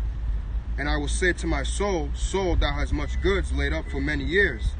Take thine ease, eat, drink, and be merry. But the Most High said unto him, thou fool, this night thy soul shall be required of thee. Then who shall those things be which thou hast provided? That's it. Yeah. Hey, so, you know, his mindset is all, you know what I'm saying, like, oh, I'm doing this. Hey, that's why King Solomon said it, man. He said, all is vanity. Okay, you gonna get all these riches, but you're gonna die and somebody else is gonna read get that it. again, because he had extra. He was already good. Read it from the top when you read it. He was already good, but he had extra. And instead of giving his extras like, yo, I got extra, I don't need all this shit. He was like, nah, I'm gonna keep all my shit. So what he did was he started breaking down his barns to build more barns, because he had that mind frame of greed. Instead of like see, money is like oxygen, right? They say the human body inhale 11,000 liters of oxygen a day. That's what Esau say, right? If you get under that 11,000 liters, you in trouble. But it's billions of liters of oxygen around you. Your body is not going to take in over 11,000 liters. So it's the same thing with money. You just need enough to get you by. Anything else is just an add-on. You know what I'm saying? You just need what? If you have too less of it, you in trouble. If you have too much of it, it brings trouble too. Because you can take too much oxygen in, or you could drink too much water and flood your system out. You know, but your body is only going to take in 11,000 liters of oxygen a day. That's it. It's not going to take in, it's not going to be like, yo, there's way more oxygen around, take in more, take in more. Water with your kidneys. Once your kidneys, water, because like you could drink a lot of water and piss the whole gallon, or you could drink a lot of water and don't piss at all. But once your kidneys water all its organs, it don't need no more water. It's gonna piss the rest out. It's not gonna be like, yo, take more water, more water, more water, more water. You know, and if you keep doing that before you, because it takes time to piss it out, you can flood your system out. You know, so like it's the same thing with like money and currency. You just give us this day our daily bread. You know, like, and the Lord is merciful. Like jewelry and shit like that, that's an add-on. A car, that's an add-on. You know, food, clothes, and shelter. You need a place to stay. You need clothes on your body. You need things to eat. That's your 11,000 liters. You know what I'm saying? If the Lord bless you, hey, some brothers got 4 cars, 2 cars. Some brothers got jet skis, boats that they honestly work for. But you don't need that shit. It's just an add-on. You got young brothers saying, yeah, I want $10 million. $10 million for what? What you gonna do with that? I just want $10 million. But like, what is the goal? Like, what is the plan? Maybe you don't need 10 million. Based upon what is your purpose in life, what's the goals you trying to do? Maybe you only need 200,000. Maybe you only need 300,000. But people just got that greed, you know? I need this large abundance. You only need a certain amount of bread to that cutoff point. Anything else is an add-on. Anything under that, like if you make too much of money, you're gonna be like, shit, my rent, whoa, ain't no food in here. Now, that's when your organs start to go into failure from lack of oxygen, you know? That's it. We got a quick precept. You guys Proverbs 30 and 8. That's a spirit guy. Proverbs 30 and 8. Remove far from me vanity and lies. Give me neither poverty nor riches. Feed me with food convenient for me. Lest I be full. Give them neither what poverty nor riches. Because what? If you took money is a defense. So don't get simple-minded. You do need, and that's why they call it what? Currency. You know? Because even the ocean got a current. You know? Your heart got what? An electrical current. So currency is what? Flow. You know what I mean? That's what like runs the economy. That's what like runs the society. Money and currency. You know? So and a lot of like coins and metals be conductors of electricity. You know, so that word currency is deep. So money is a defense and wisdom is a defense. You know, it's best to have wisdom, because with wisdom you always could get money. But if you got money with no wisdom, you won't have no more money. So it's best to have wisdom. But if you know the operation of money or economics, or you know like you a business major, you know about different type of incomes, residual income, and all of this and that, you know about trade or stock, okay, fine. You know what I'm saying? That's a defense too. So you want food, read it again. Remove far from me vanity and lies. Give me neither poverty nor riches. Feed me with food convenient for me. Yeah, and that's what? That's that 11,000 liters of oxygen. You know?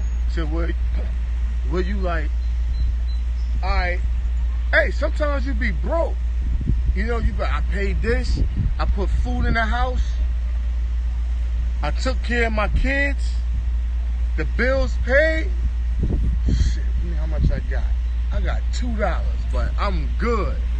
I'm good. Because what? You took care of everything. You like, man, I got my bus pass to get to work next week. And the brother might ask you, yo, you straight? He might be like down on his last $3. He be like, yo, I'm straight. And really, he is straight. He got his 11,000 liters of oxygen. You know what I'm saying? If you was to give him something, it would just be like, oh, okay, all right.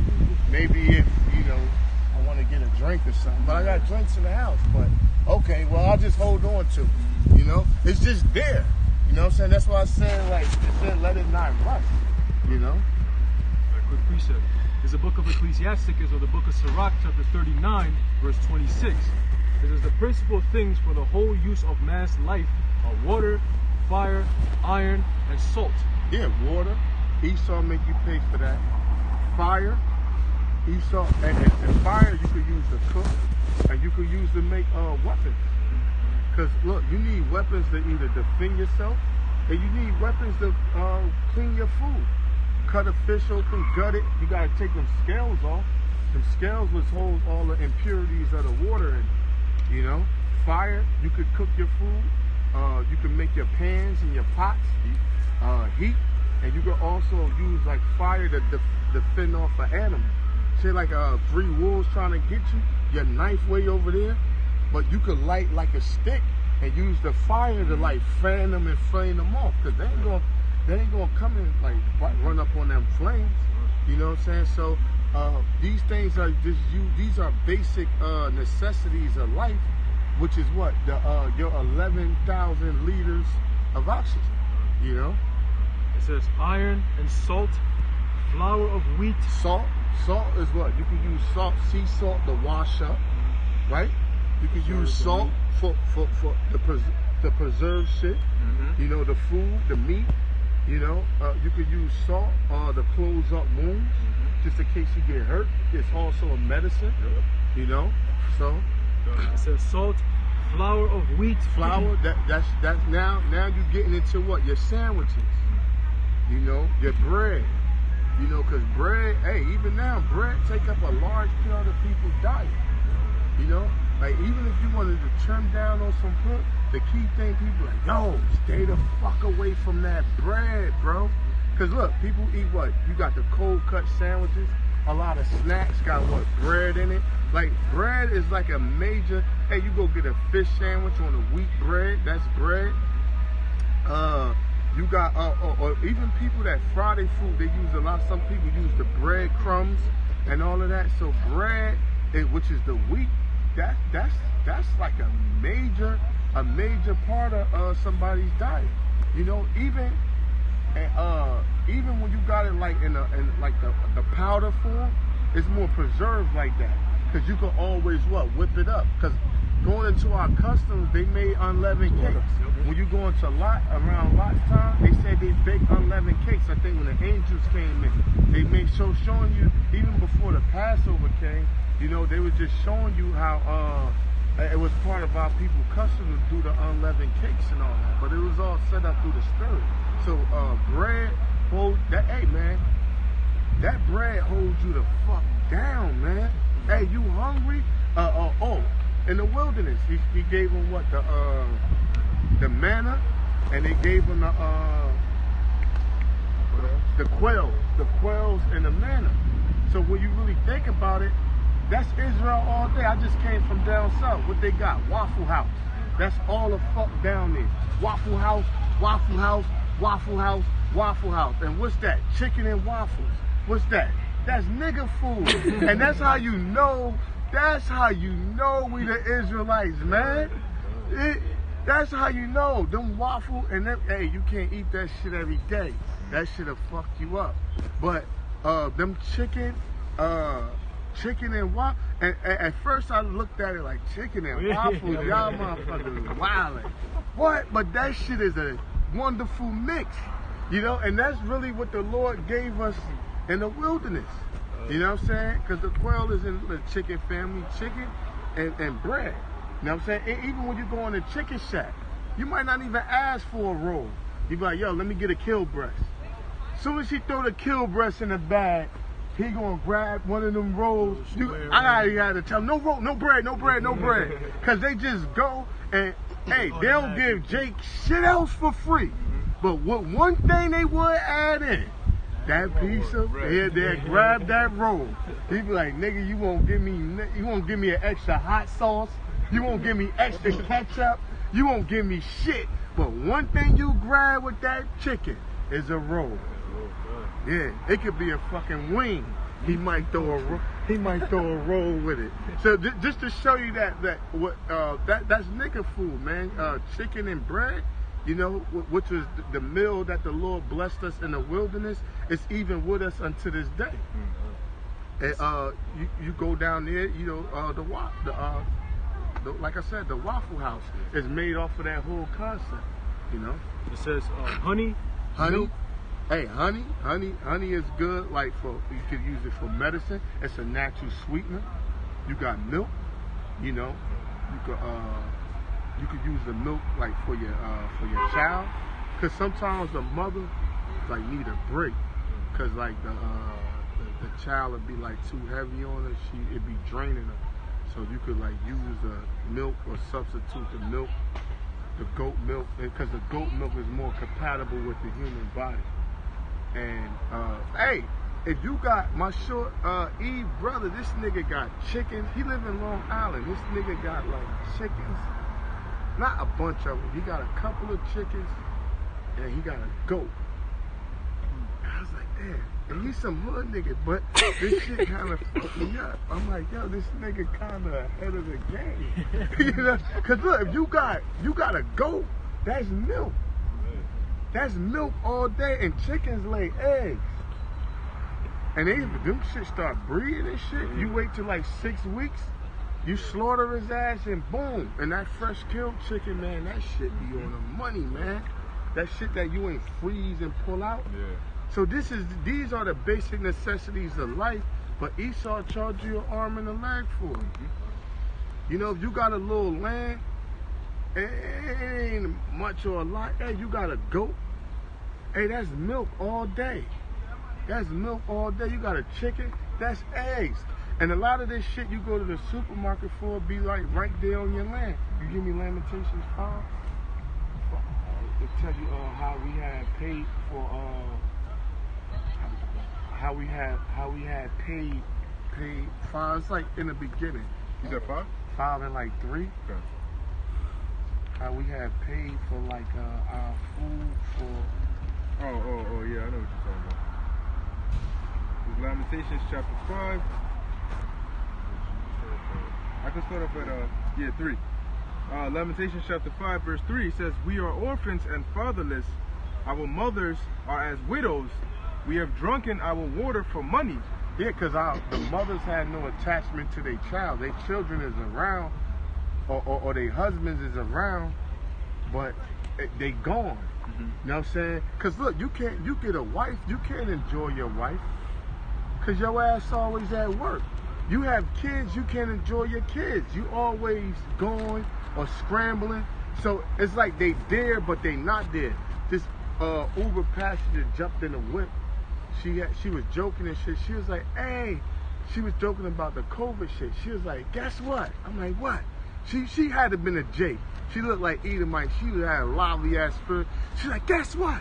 She just jumped in with that live spirit. Boom. Hey, guess what? I'm like, what? She's like, I finally got to know who my husband is. I'm like, what? And I'm like, what you talking about? She was like, with this whole COVID thing, we laid off, we working from home. I finally got to know this motherfucker. Ain't that something? She thought it was funny. But I'm like, yo, that's a fucking shame. That ain't funny.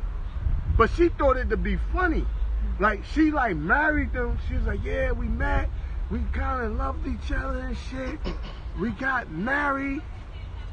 And then it just been this, I come in, you go out, sleep.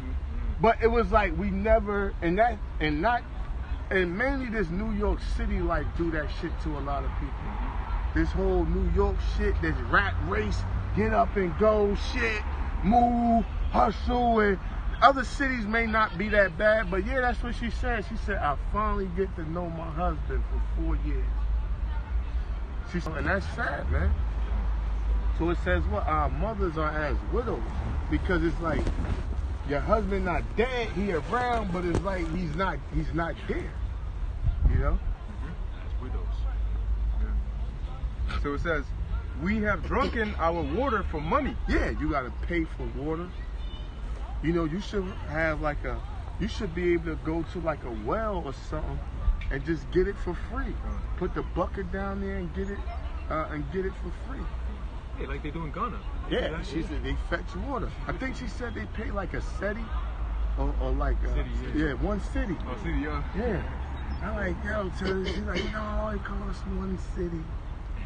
I'm like, I looked that shit up. I'm like, yo, that shit ain't. Yeah, but even I think it's like if you go to somebody's home and he did the hard work to make his well in his property, then you have to pay him to get some water. That's pretty much it. But like, But if it's just like a regular. yeah, you don't gotta pay nobody. I'm Yeah. like, oh, you can just get it. Oh, okay, Because I remember our pops, he did the same thing. He used to buy water to his house, and what he did was that he hired a company that came to like down, like kind of like a valley, and they dug a hole in there and provided water for the whole house, so he didn't have to buy water anymore. So he was a reservoir. Yeah, he had a whole bunch of it. Yeah, and it rains. It would go into he had like reservoir, like ducks water. and shit. Yeah, he had ducks, he had ponds, all that shit, fishes. He had it all over there. Damn. I was like, and that's just like, that's regular necessities of life. That's your 11,000 liters. You live off the land. Yeah. But Esau, he locked the land down to where you got to depend on him. Because if you like, yo, I got my own food and shit. I got a cow and shit. I grow cotton. I got the silkworms to make my silk robes and shit. I'm good, nigga. What the fuck I'm going to work for? You know what I'm saying? So Esau locked down the basic necessities of life and make you go to him for it, and he charge you. Yo, how the fuck your electric bill is like almost your rent? You know what I mean? Especially in the winter when you running that oil from the furnace trying to heat the home and shit, or when you burning that AC, your fucking electric bill, they even got a saying, I was higher than the electric bill. You know, when a nigga compare his highness to something, that shit's serious. You know, electric bill be up there, man, but Nicholas Tesla, that's why they took him out, right? Because, you know, he was a Jake. He made wireless electricity, and he wanted to give that shit to everybody for free. For free. You know? So, man, these are natural resources that Esau is charging the fuck out of us for, man. That's why people so oppressed. You go to other countries, you like, once you buy the land, you buy the house, it's yours. Someplace ain't no fucking tax, property tax, yearly tax. Once you pay for the shit, that's yours. That's it. Ain't no constant, you know, you drain them. That's why they call it a mortgage, because that house could be passed down for 200 years. It can hit a generation that don't pay the tax, and the bank can still take it. That's off, man. It wasn't until we came here that I noticed that the world ain't what I thought it was, man. You know, you go from like being in a house that's not really an apartment, it's a whole mansion, and then you got sheep on the other side, you got goats over there, you got chicken over here, you got fishes over here, you got honey, you had all that. Like he had bees and shit, like they make honey, like you have somebody come harvest it. So we had honey in the house, fresh honey. You know, he had chickens that give eggs, you know, he had rabbits, you know, and you sell it, you know. So it was literal life. We're living around nature the whole time. And he always said, he called his place, he called it a state. It was called Springfield. And he called it, he said, being in harmony with nature. You know, so growing up, we were always around animals and being around nature. It wasn't until we came here and we lived in a small little apartment, and he always felt bad. He's like, damn, you got this big ass mansion here and you living over there in captivity. You know what I'm saying? And I was like, that's part of the curses. After we came to the truth, we understand that's all part of the captivity, the part of the curses. You know? So continuing, it says, we have drunk, Lamentations 5 verse 4. We have drunken our water for money. Our wood is sold unto us. Yeah, you got the wood, the different, you know, trees and shit. They sell you that at Home Depot, you know. It says, our necks are under persecution. We labor and have no rest. We have given the hand to the Egyptians, and to the Assyrians to be satisfied with bread. Good, and that's the modern day Edomites, you know. But you can finish out that list. Going back to Ecclesiasticus chapter 39, verse 26, it says, honey, milk, and the blood of the grape. Yeah, that's the wine. So, hey, even the Lord, because wine can be used for medicine too, because it gives you iron. Like if you anemic, you cold, you could just, I had a couple of chicks I dated, the doctor kept it real. He was like, hey, he wasn't even supposed to say this. He was just supposed to keep prescribing her iron pills. He was like, hey, you know, instead of buying the pills all the time, you could just drink a glass of wine. You know? And she was like, because I wound up saying something like, yo, wine got iron. I was trying to get her to drink with me. I'm like, you anemic anyway, just have a glass. She was like, I'm like, got iron in it. She's like, yeah, my doctor said that. She was like, it's funny you said that. My doctor said that. I was like, your doctor said I was in the truth there. I'm like, he ain't supposed to say that. Yeah, he's under oath to sell medicine. Like, he ain't supposed to tell you, like, don't buy this and you could do this. You know, he could lose his license for that shit. But nah, the spirit jumped on him to tell him, like, yo, just, hey, like, it is, like, I really don't like to drink wine, like, in the hot-ass summer, because that shit had your ass baking. You know, I'd rather drink strong drink on some rocks or beer or some shit. But, yeah, it had, the red wine, it got iron in it. You know, but even, hey, the Lord allow you to feel something, you know? Continue, it says, and oil and clothing. And oil, right? You got the oil where you can make, like, the fry your shit in, right? Fry your food in, like some olive oil, anointing oil, smell goods, you know? However you want to tweak it. Oil for the lamp. Oil for the lamp, for your light, you know? So, hey, that's a society right there. You know? That's things right there to build society. Right there. Raw earth material to run society. That's it on that?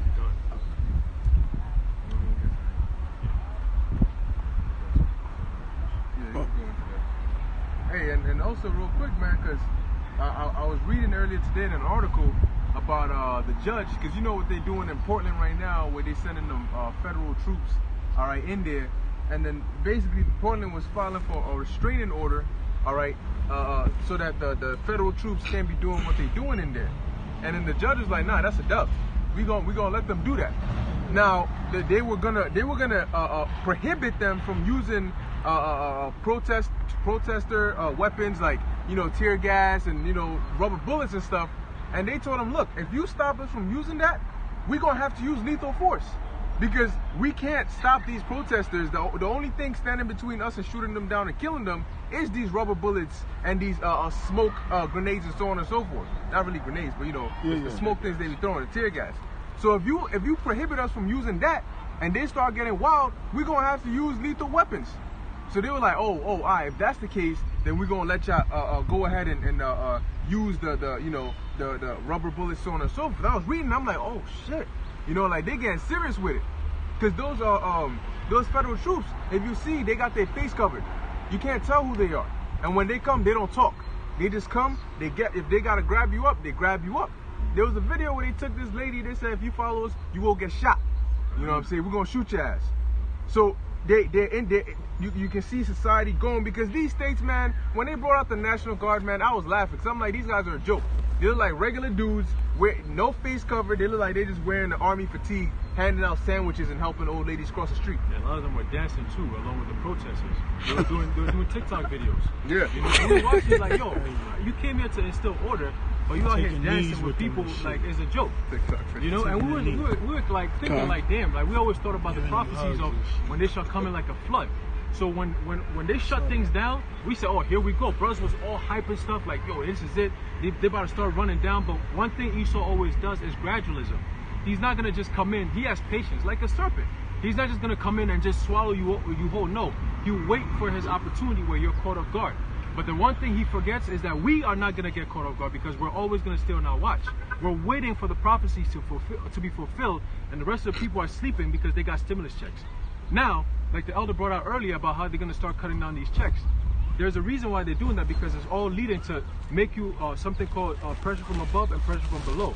They're doing away with when you go to these supermarkets, these big time chain stores. You got the Targets, you got the Walmarts, the Costco's, the BJ's.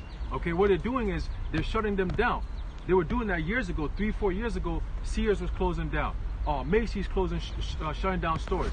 A lot of these stores, what do you think they're going to be doing with all those years? They're renovating them and making them FEMA camps. Because I did some research 5 years ago. FEMA camps there were very few. Now they have over 1,000, almost 1 million, if I'm not mistaken. I'll get the numbers and I'll do another video on that.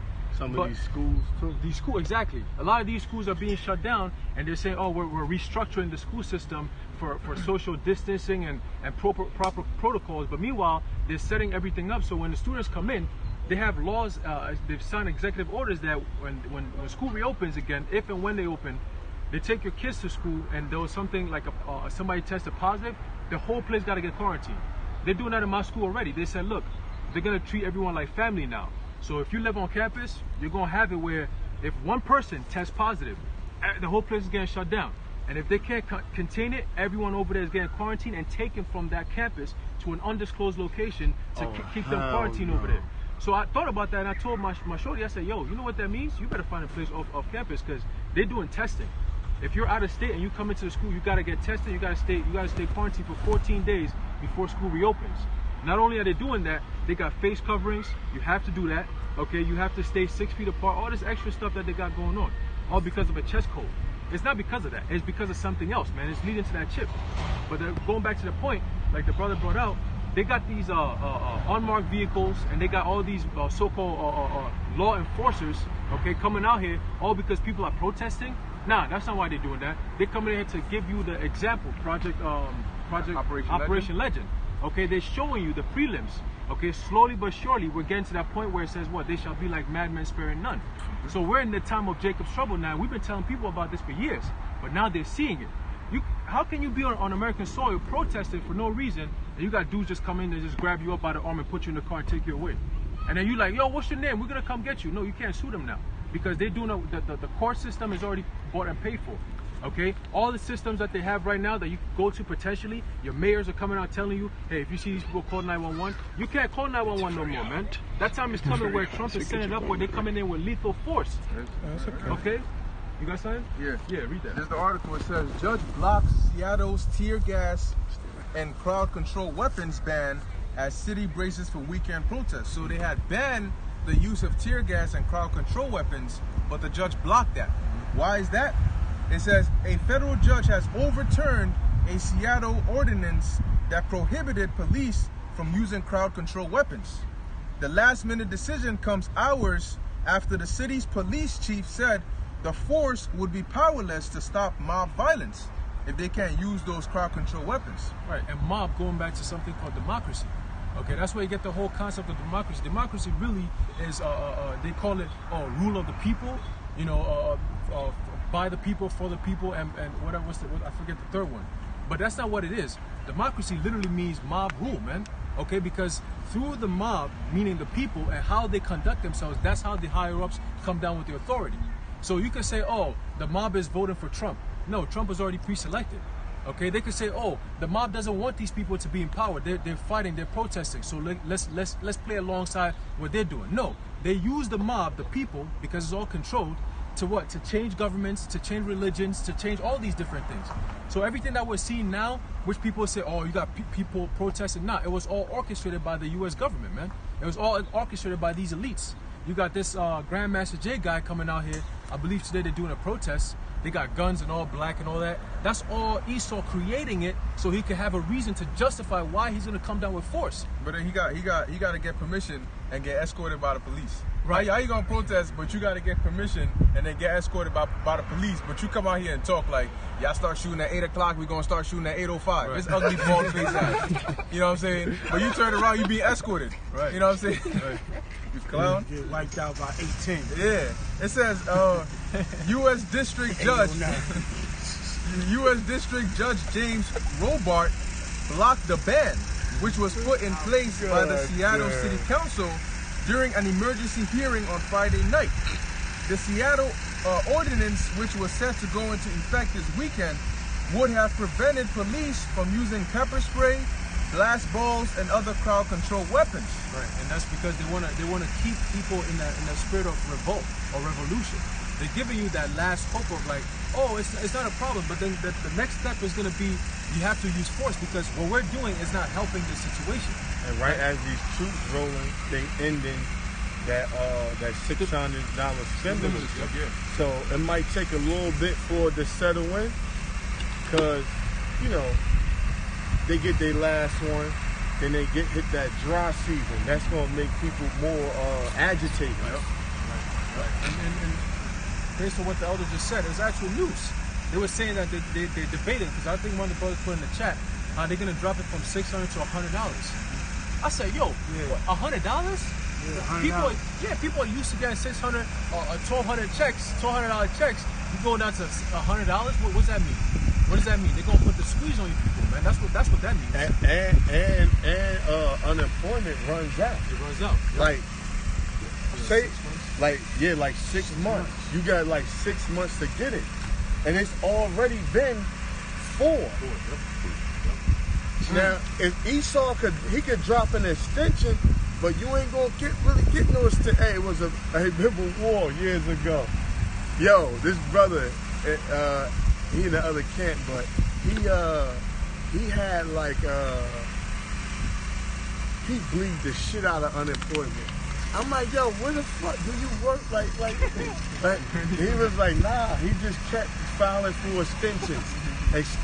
He got like 5 or 6 extensions. He was getting it for like 2 to 3 years.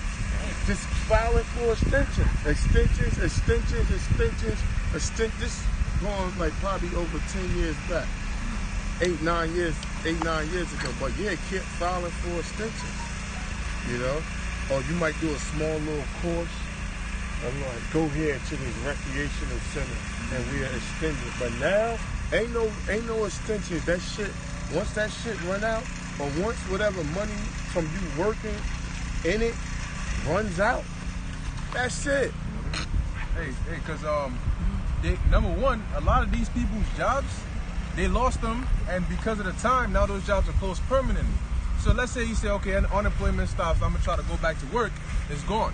Now the little businesses that are left, why do you think they're still open? Because they also relying on the stimulus checks. That extra 600 is only a part of the stimulus check, because it also goes to small companies and businesses. So now you're gonna lose the money, those businesses gonna lose it, so the jobs where you're gonna get from those businesses is gone. What they did was they crippled the economy, and then the crutches the economy is leaning on is the stimulus checks. Because on a regular basis, the economy depends on you spending money, you putting money in, and then money coming out. Yes. And how do you do that? By going to work and getting paid. So over this period in time, they've swapped it from, instead of you going to work and getting paid, we're going to give you that money that you're going to use to keep the economy going. So when we stop giving that money, the money stops flowing. The money stops flowing, the economy starts falling. Now you got gold and silver going up. It's not that the price of gold and silver is going up, it's the value of the dollar is going down. So when the spending slows down, with all the money that's been pumped into the economy, you're going to start seeing inflation and hyperinflation. You go to the store today, $100 is not going to be the same $100 tomorrow. A dozen eggs can go from $5, $10, $20, $50 by the end of the week. Not that the price is going up, but your $5 is not worth $1 by tomorrow. So now you got to get $10 to get, that little wealth. And next thing you know, you got $15,000 in your account. Guess what? That $15,000 is worthless now. Okay? It's like $150. Yeah. And you getting vexed and stressed. That's gonna cause people to what? To start taking matters into their own hands. And that's been happening, because like with a lot of these companies, they pay you salary now with these like higher up jobs, like from college to all right, people who work in finance. What they'll do is they buy, all right, I'll give you $90,000 a year, but they put you on salary.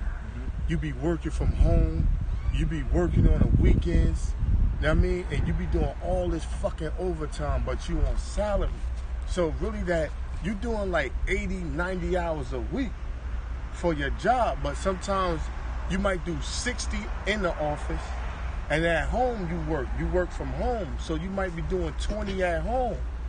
So 80 hours in 1 week, that's 2 jobs. So really, you're supposed to be getting 180,000. Because if you want salary, look, originally salary is 40 hours a week, 9 to 5, weekends off, sick days, vacation day. Normally when a job threw you a salary package, they'll like hit you off. But now, them salary, when the job be like, I'm gonna pay you salary, basically what they means is your ass is mine. Your ass is fucking mine. You gonna work from home. You gonna work. Cause I asked one chick, I'm like, so what time do you get off? She was like, it's just when the job is over. They could tell you to get on a plane and fly your ass to California for a 3-hour meeting, right? You spend a week there, or you spend that day there and fly back.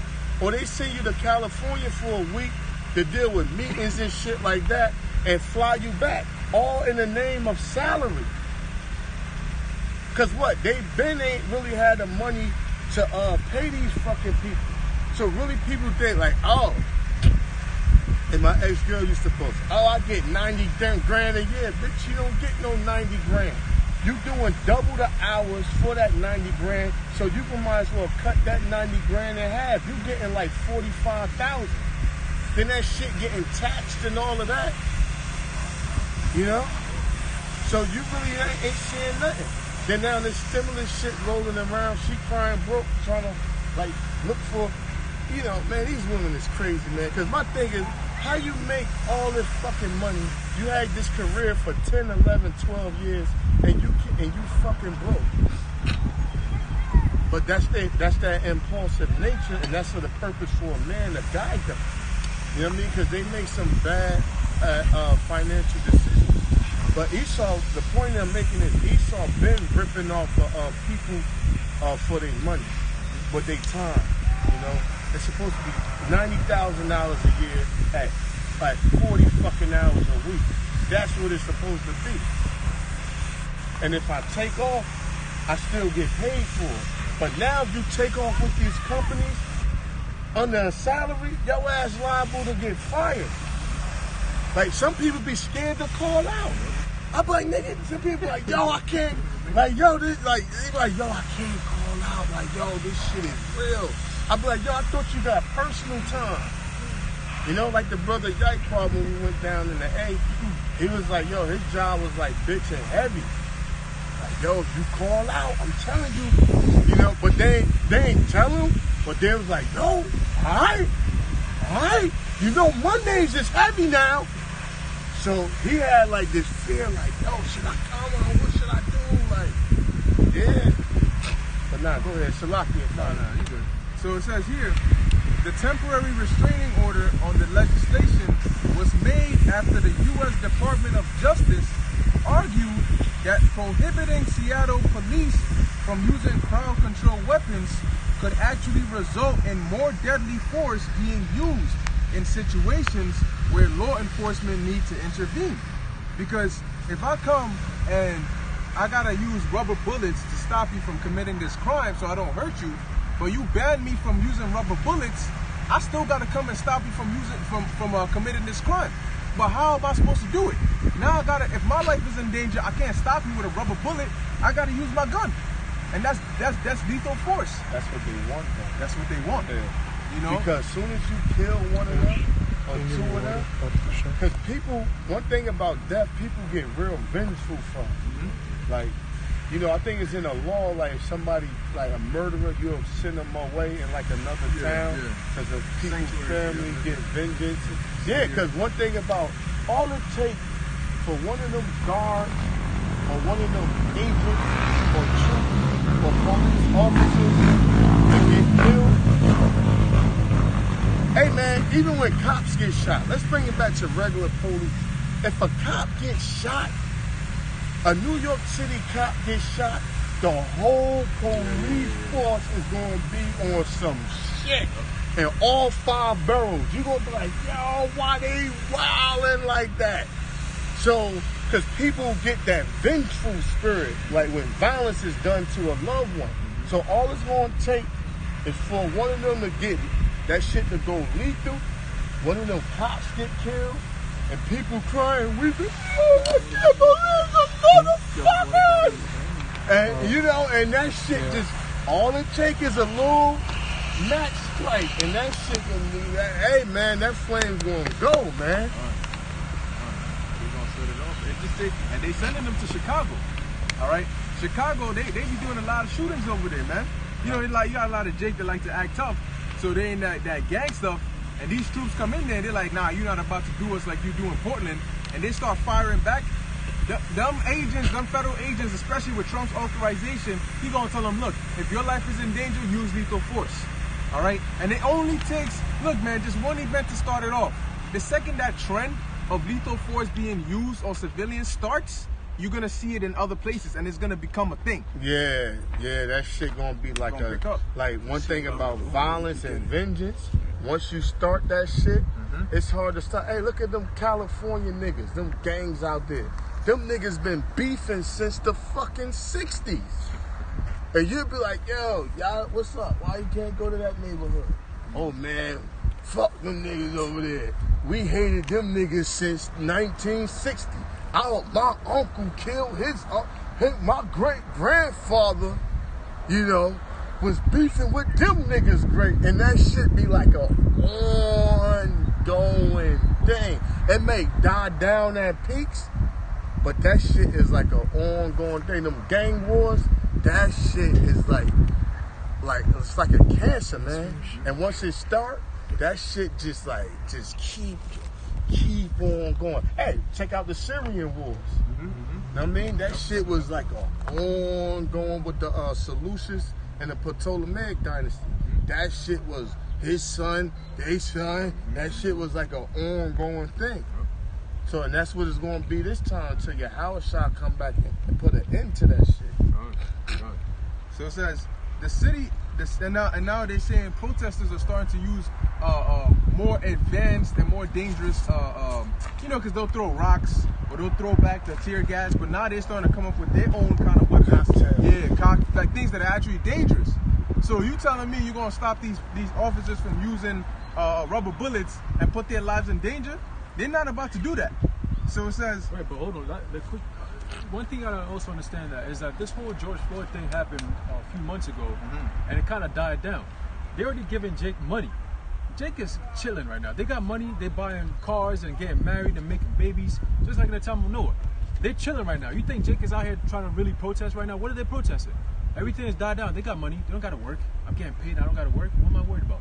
But Esau wants that vibration to stay up so he can come in with what? With that great force. So he's going to keep on putting plants. You know, it's time and time again in Chicago. So don't be surprised when it comes out and everybody's like, yo, there's an agents that are actually shooting agents, and then they're starting some shit and they blaming it on Jake. Because they used to do that back then. They planted drugs and then they go around they dress like other gang members and they fight against other gangs, and there's a whole thing. Now they got to come in with the feds and raid the whole place, man. So now that's the same thing that they're going to do. They're going to start the shit, okay, and then pin it on Jake and say, look, this is why we got to come to Chicago and instill some order. And the next thing you know, they start raiding Jake, man. Operation Legend, a kid, a 4-year-old, gets shot. And 1 month later, you got a whole operation. Since when did Esau care about our people that much, man? To come up with a solution that fast to quell what? Shooters been happening for years, but all of a sudden, Operation Legend. And now they're going in, yo, let's start Oregon. Oh, Trump is like, hey, don't worry about just that. We're going to Chicago, we're going to New York, we're going to LA, all these different states, man. You know what I'm saying? What I was about to say is the feds is in Brownsville, in Brooklyn. Because all them shootings, they use that as an excuse. Them young brothers shooting each other, they use that as an excuse to invade that area. So now it's heavy with the federal presence out there now. And they got those army suits on and all that. And you can't tell, it don't say federal on it, they covering it up. They ain't even trying to let you know who they is. And another campaign, like the brother was saying, they got agents that's posing as Jake, the do these crimes, with the black skin, you know, those the costumes that make you look like you black. Yo, they got the arms, the skin that you put on. They got the mask. They got the Steven Spielberg. Yeah, they got the makeup. I mean, it's not makeup. It's really a costume, but they got the whole chest plate. They got the arms and the mask to make you look like Jake when you really Esau in the hood, killing somebody, and they like, yo, a black person just killed another black person. The lips move too. Esau even kill his own agents. Esau be like, man, send somebody in to take out a few agents just to hype up the drama on their side. You know, this devil playing, the scriptures say, tell you he try to be like the Most High and play both sides. He might whack a couple of niggas and take out a couple of agents too, just to get that shit popping and fueled up, you know? Hey, Henry Kissinger said it. He said what? He said somebody asked him about the military. He said, oh, those are just dumb fools, man. They don't know what the hell they do. Yeah, he said military men are dumb dogs fighting for foreign policy. That's it, right? And then he also called them, they're just used for cannon fodder, which is the ammo that you put in a gun to shoot, man. You know what I'm saying? So they just use them like, I think the elder's going to pull that up. You know, and that's how they see you people who say, oh, I'm serving my country, I'm standing up for fight for the rights of our people, the freedoms. What freedoms? What are you talking about, bro? And it's so crazy because you got Americans actually believing that shit. Oh, they're going out there and fighting for our freedoms. From who? You're the only country that's oppressing everybody else. People should be fighting for freedoms against you. But you're going around saying that you're fighting for your freedoms, man? From who? You see what I'm saying? And the military soldiers that's on ground, the ground soldiers are called grunts. They call grunts because they ain't nothing but they take orders and they don't even know the operation itself. They just take the order and they don't even know if it's a black op or not. They just follow orders, man. And they got and they set up the whole thing for the quote unquote defunding the police. So they're trying to make it to where it's less police. So that's the justification for Trump to come out and say, oh, well, that's why he said Operation Legend is federal agents basically taking the role of the police to solve crimes and solve these issues. Now, if you notice, when the whole riots was hot, Trump didn't send the federal agents right then and there. Instead, he came out and gave his little speech talking about, oh, I advise the states to let out their National Guard. I'm going to let the states handle it. And then what happened when the states handled it? More chaos and more riots came forth. In the ad, because out in Jersey, it was this town called Irvington. Small town. It got so bad that the state troopers had to take over because the police couldn't control, like, the people and the crime. So when the municipal can't handle it, the state take over. And when the state can't handle it, they bring in the feds. And that's like the last draw string of government. Right. Because even when you get arrested, you got regular county jail, that's municipal. Then you got the state prisons. Then your last stop is federal prison. Nothing really higher than that. And this is going to lead to something else. That after the federal enforcement people come in with the mercenaries, they're going to take a kick in the next gear because now the vaccine's going to be out. And what did they say? The vaccine got to be global. So what do you think they're going to do? They're going to send them the UN troops, man. So ultimately, the UN troops and FEMA, they're going to be going around houses, taking people out their houses, and giving out that vaccine, like Trump said, very quickly. He said, we're going to do it very, very quickly. You know what I'm saying? Real quick. I got something right here. This is, it says, and I'm going to go back to the other article, but just the headline, UN Human Rights Office condemns arbitrary arrests and unnecessary use of force amid U.S. police brutality protests. So now they always play it that way. No, the UN is saying, no, you don't, why are you doing that? It's too excessive. And then they get the justification as to, oh, shoot, oh, this is what they're really about. You know what? Let's help you. Let's send some troops in there, UN peacekeepers. All right? They're going to come in there to keep the peace, all right? And they're going to paint you as the problem that we need to eliminate in order to keep the peace. All right? Now, going back, it says, the city is expected to see large protests in coming days.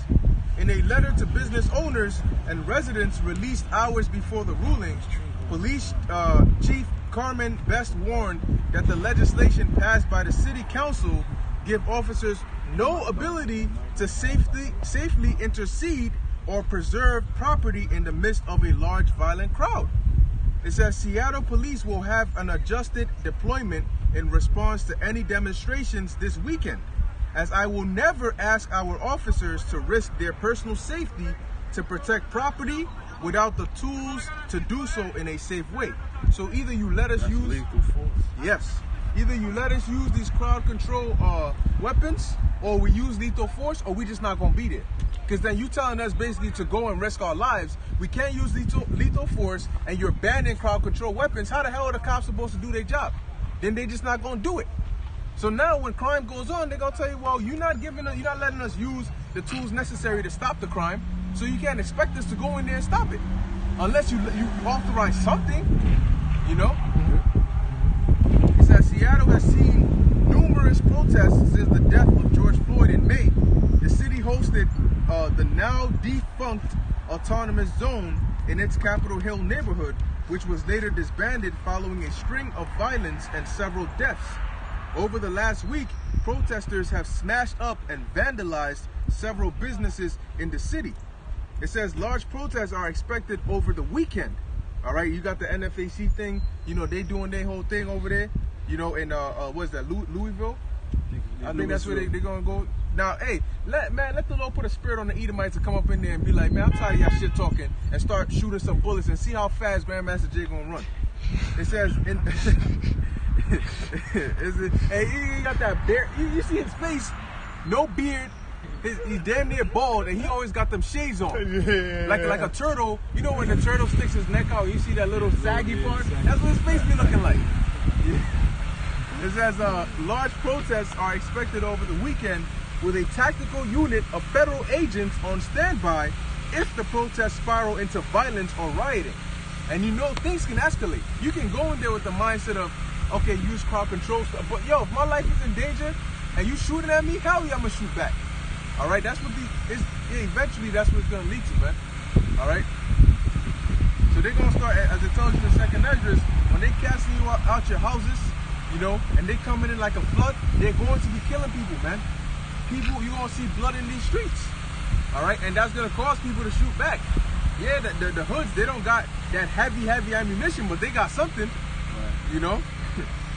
And you ain't gonna have no choice. It's gonna be killed or be killed. That's right. That's right. But you know, the elect men, we gonna have faith in your Abba Shem Yahushua. This is the book of Second Esdras, chapter 16, verse 69. It says, "And they that consent unto them shall be had in derision and in reproach and trodden under foot." Verse 70. "For there shall be in every place and in the next cities a great insurrection upon those that fear the Lord. There shall be like mad men, sparing none." And as you saw in the video, when they came and they grabbed the dude, she's talking about, who are you? Use your words. Use your words. Why she didn't turn into a feminist superwoman in that time and grab that troop? I said, who are you? You know what I'm saying? Like take him out. Like how they like to talk like they can do. These women are out here talking, you know, you can't tell you're not my father. Why she didn't turn into a feminist superwoman to stop those troops? All you doing is standing there talking, but that didn't stop them. They went up in there, grabbed them, put them in the car. You can't do this, you can't do this. They did it. Why? You couldn't stop them. You know what I'm saying? Like, here it is, you gotta think about it, right? One man, just one man. It don't matter how brolic you are. Let's say you get surrounded by like 7 dudes, and it's just there, hand to hand. You gonna lose if the Lord ain't with you. Because that's 7 dudes, you only one man, right? Now imagine 7 dudes with heavy artillery, trained for years in all the different arts. They could break your hand, they can knock you out, they can use a knife, they can do all that. MK Ultra. And that's 7 of them, and they got guns. And then you multiply 7 by 100. And then you replace the man that they're coming against with a woman. You see how the odds are really stacked against you? But yeah, you're gonna turn around and yap your mouth off like as if you could fight. Like as if when hell comes forth, it's not your man that you're gonna run behind to protect you. And that's one thing people don't understand is that when the time comes, they shall be like madmen sparing none. Them soldiers are not regular people. These are super soldiers that are under MK Ultra, and they have this technology where if you were to cut off their limbs, it grows back. They genetically modified their DNA where they can do that. Like you can learn from starfish. Starfish like or salamander. Yeah, salamanders. You know what I'm saying? So you could blow out their arm and then it'll start going back right there. They could climb on walls, they could run on walls, they could disappear.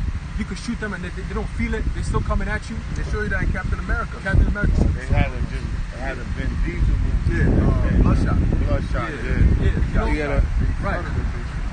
Is that right? The predator, yeah. You know what I'm saying? So they show you these things in the movies and they're letting you know. That's why it says, when the enemy shall come in like a flood, the Lord shall lift up a standard. We need spiritual power against these people, man, because a regular person, we're going to be crushed. You know what I'm saying? The Lord has to literally give either spiritual power or send angels to come protect us. You know what I'm saying? It's going to get so bad that even Archangel Michael has to come down and help our people out, man. You know what I'm saying? So what do you think your words are going to do? What do you think you screaming and yelling is going to do, man? It takes a couple of gunshots and you're done. You could see, like the video you did, watch, if you want a good example of what's coming soon, watch the trailer, not a movie. They didn't get to a movie yet. But watch the trailer, Grace Days, man. It shows you everything that's going to happen. That's why they killed that guy, man. Was it David Crowley or something? Yeah. They didn't come out. There's a video, there's a movie which it was people who basically carried it on. Right. But his actual official movie didn't come out, just the concept trailer. And they showed too much, so they killed him and his family, talked about it was a suicide. Somebody who's about to release this movie and make all this money is going to commit suicide and kill his family and his dog. That doesn't add up, doesn't make sense. But that's the times that we're coming in, man. We keep telling people, this is not a joke. They're coming to your houses, okay? Forget about constitutional rights, forget about freedoms, forget about all that. They're doing away with all that stuff because now is the time, Revelation 12 and 12, now is the time that they're coming down upon the world with great wrath, man. It's not just here in America. And Jake, listen, especially these hoods, man, yo, they're not playing. They show you in The Purge, they show you in all these movies, they're coming and they're doing that. That's why they got this contact tracing issue. Yep. Now Esau is so slick, he likes to make it seem like he doesn't really want to harm you, right. But really he does. Right. They're talking about you got these high school students that are being difficult because they went to a party and we're trying to get information as to who they came in contact with, but they don't want to talk. So it's becoming difficult for us because we're trying to find out who you know, so we can warn them that they might have potentially have. It's not because of that. They want names, they want addresses, and they send it to a database. Yep. So just like with us when we was in Elizabeth. Yeah. Hey, you standing over the sidewalk, you blocking the sidewalk. We gonna need your IDs. Then before you know it, the feds all your IDs knocking on our fucking door, man. Asking about what's that dude's name? Anderson, whatever, David Anderson, whatever. How the hell does standing on the sidewalk? First you say, I need one ID. Okay, we're going to give you one. Nah, I need all your IDs. Taking pictures of it. Yeah. Then you come to brothers' houses talking about David Anderson. How did the sidewalk turn to David Anderson? You know what I'm saying? Because they came in there with it, and they knew that we saw right through it. He's like, so he act like he walked away. You know what I'm saying? You know what, guys? Actually, He said, what are you talking about? What are you teaching? Yeah, he came in there like a What snake. are you teaching? What do you think what y'all talking about here? Like he cares. That all just coming He up. was nervous. Yo, look, we want to find out if y'all had anything to do with this shoot. And then he had backups with the Hanson again, just Yeah, waiting was in there. the back waiting. Because they knew exactly why they came there. And they like, these men, we got to be real cautious because they're not going to fall for it. So how am I supposed to approach these guys? Because they're going to see right through me. You know what I'm saying? He's like, all right, I'm going to go in the easy approach. Yo, guys, you know, you can't really, you know, Elizabeth Law, you know, the sidewalk, you know, you can't really be like, he's standing right. So we said, well, he complied. Now he ain't got nothing to say, but really, I don't want to turn this into a big thing. So can I get an identification, just one ID? The boy said, okay, you can have my ID. Really, I'm going to have to take everybody's ID. You know what I'm saying? I was mad, though. I'm like, I thought you said one ID. Yeah. But the brother tapped me like, you nah, ain't getting that. You knew what he was doing, man. Next thing you know, you at brothers' houses talking about something. So, David, do you know a man named David Anderson? You know, he was. Yeah, that doing shit all was this. lame as hell. That shit was lame as Esau booty. Right? Esau ass as hell. Like, you did that on some, that's some funky shit. And That's like missing a fucking layup on a fast break. All alone. He can go. That's like you got a fast break running up the football field and you fumbled the ball. Nobody behind you or on you. You ass. Like, yo, get off the fucking court, man. And that was his tactic to put fear in brothers. Yeah. But that actually boosted our faith because we knew that, damn, that's exactly what the Lord said was going to happen. It happened to the disciples back in the book of Acts, okay, and the same thing happened again. They persecuted us, literally came to brothers' houses to ask questions about something that they know we had nothing to do with. And it didn't work out for them. It didn't work out. So now the next thing they're going to do is, because it's always by consent or by conquest. So So now they know, all right, these men, all right, they on their shit. They're not really, a problem, but they are the problem. They are the ones waking people up. They are the reason why all this stuff is happening. Because the fact that we're out here, we're fulfilling prophecy. You know what I'm saying? People are waking up not because they just sit at home and just the Lord is coming to them and giving them the name. No, it's because the men of the Lord are out there doing the works. Who is the devil the Bible speaks of? Esau, Edom. Who's the one who's bringing that out? Us. Yeah, people waking up to the fact that they're Israelites. Yep. It's all a spiritual thing. Only reason this devil's in power because we sin. So as we come back, they lose power. Now, these troops might not understand that, but the higher ups or elites, they understand that. Keep them niggas sinning, keep them going against their power, and the longer we stay in power. But the more they come back and find out who they are, the faster we lose our power. And I really believe what made this thing like really kick off as fast as it did when they saw that father was bigger than the earth. So they probably was like, oh hell no, we gotta move. We gotta move quick. Because this truth is gonna consume. The Lord said who he shall consume with the spirit of his mouth and destroy with the brightness of his coming. So the spirit of the Lord's mouth is this truth. You gotta do something about this truth. Because it's fucking consuming you. It's gonna keep growing. It's gonna keep growing. It's gonna keep growing. Hey, like the Egyptians. Look, we gotta do something about these Israelites. Unless it's become too many of them. At least they fall out of war and they join hands into our enemies. So what this truth is you shutting down our YouTube pages. Brothers is making the Apostles got the GMS doc YouTube. They got their own YouTube thing. People is going on fucking Patreon and other sites to where you can't just as easily just kick a brother or take a brother's shit down. You know what I'm saying? So the brothers are still out teaching, putting the videos up. People is re-uploading old videos. You know, because I thought a lot of videos we did was going, but a lot of brothers before Esau really done with the site, somebody grabbed all of them and reposted them up on like other sites, and you got dudes up, that's doing the work. If you just grabbing videos and reposting them, that's doing the work. So that become like a thorn in Esau's side, and the truth just keep growing as a fire, and it's like consuming your shit to where you can't ignore it no more. So it's like, yo, I gotta do something about these dudes. Hey, the scriptures tell you that, I believe in 2nd Ezra chapter 5 or so, the Lord said what? And the truth that have been so long without fruit, all right, shall basically flourish, man. Okay? And that's the times we in. That's what... 5 and 10? Yeah, I think it's the 6th chapter. Right around the 10th. Actually get you can put it 8. This is the book of 2nd Ezra, chapter 5, verse 8. There shall be a confusion also in many places, and the fire shall be offset out again, and the wild beasts shall change your places. Why are they going to be confused? Because there's going to be so much going on at once. You know, no answers being given. What's happening? What's going on? Why is this happening? People are not going to have answers, and that's why Isaiah 33 and 6 is going to play. It's going to play an even heavier role in that time. And also, the confusion gets into homosexuality, men wanting to be women, women wanting to be men, transgenderism. That's even in all children ruling over the parents. That's even happening in countries that you never heard of that shit at. You know, so it's like you should have a confusion in many places. If I may say, they have something called semi-bisexual. So it's somebody who's bisexual, but is also attracted to one side. So what is the confusion? They're not all the way bisexual. Yeah, semi-bisexual. yeah. So they're only attracted to one side. So what the fuck does that mean? Nobody knows, understand, but that's a brain buster right there. That's worse than that dude Caitlyn Jenner turning into a woman to only sleep with women.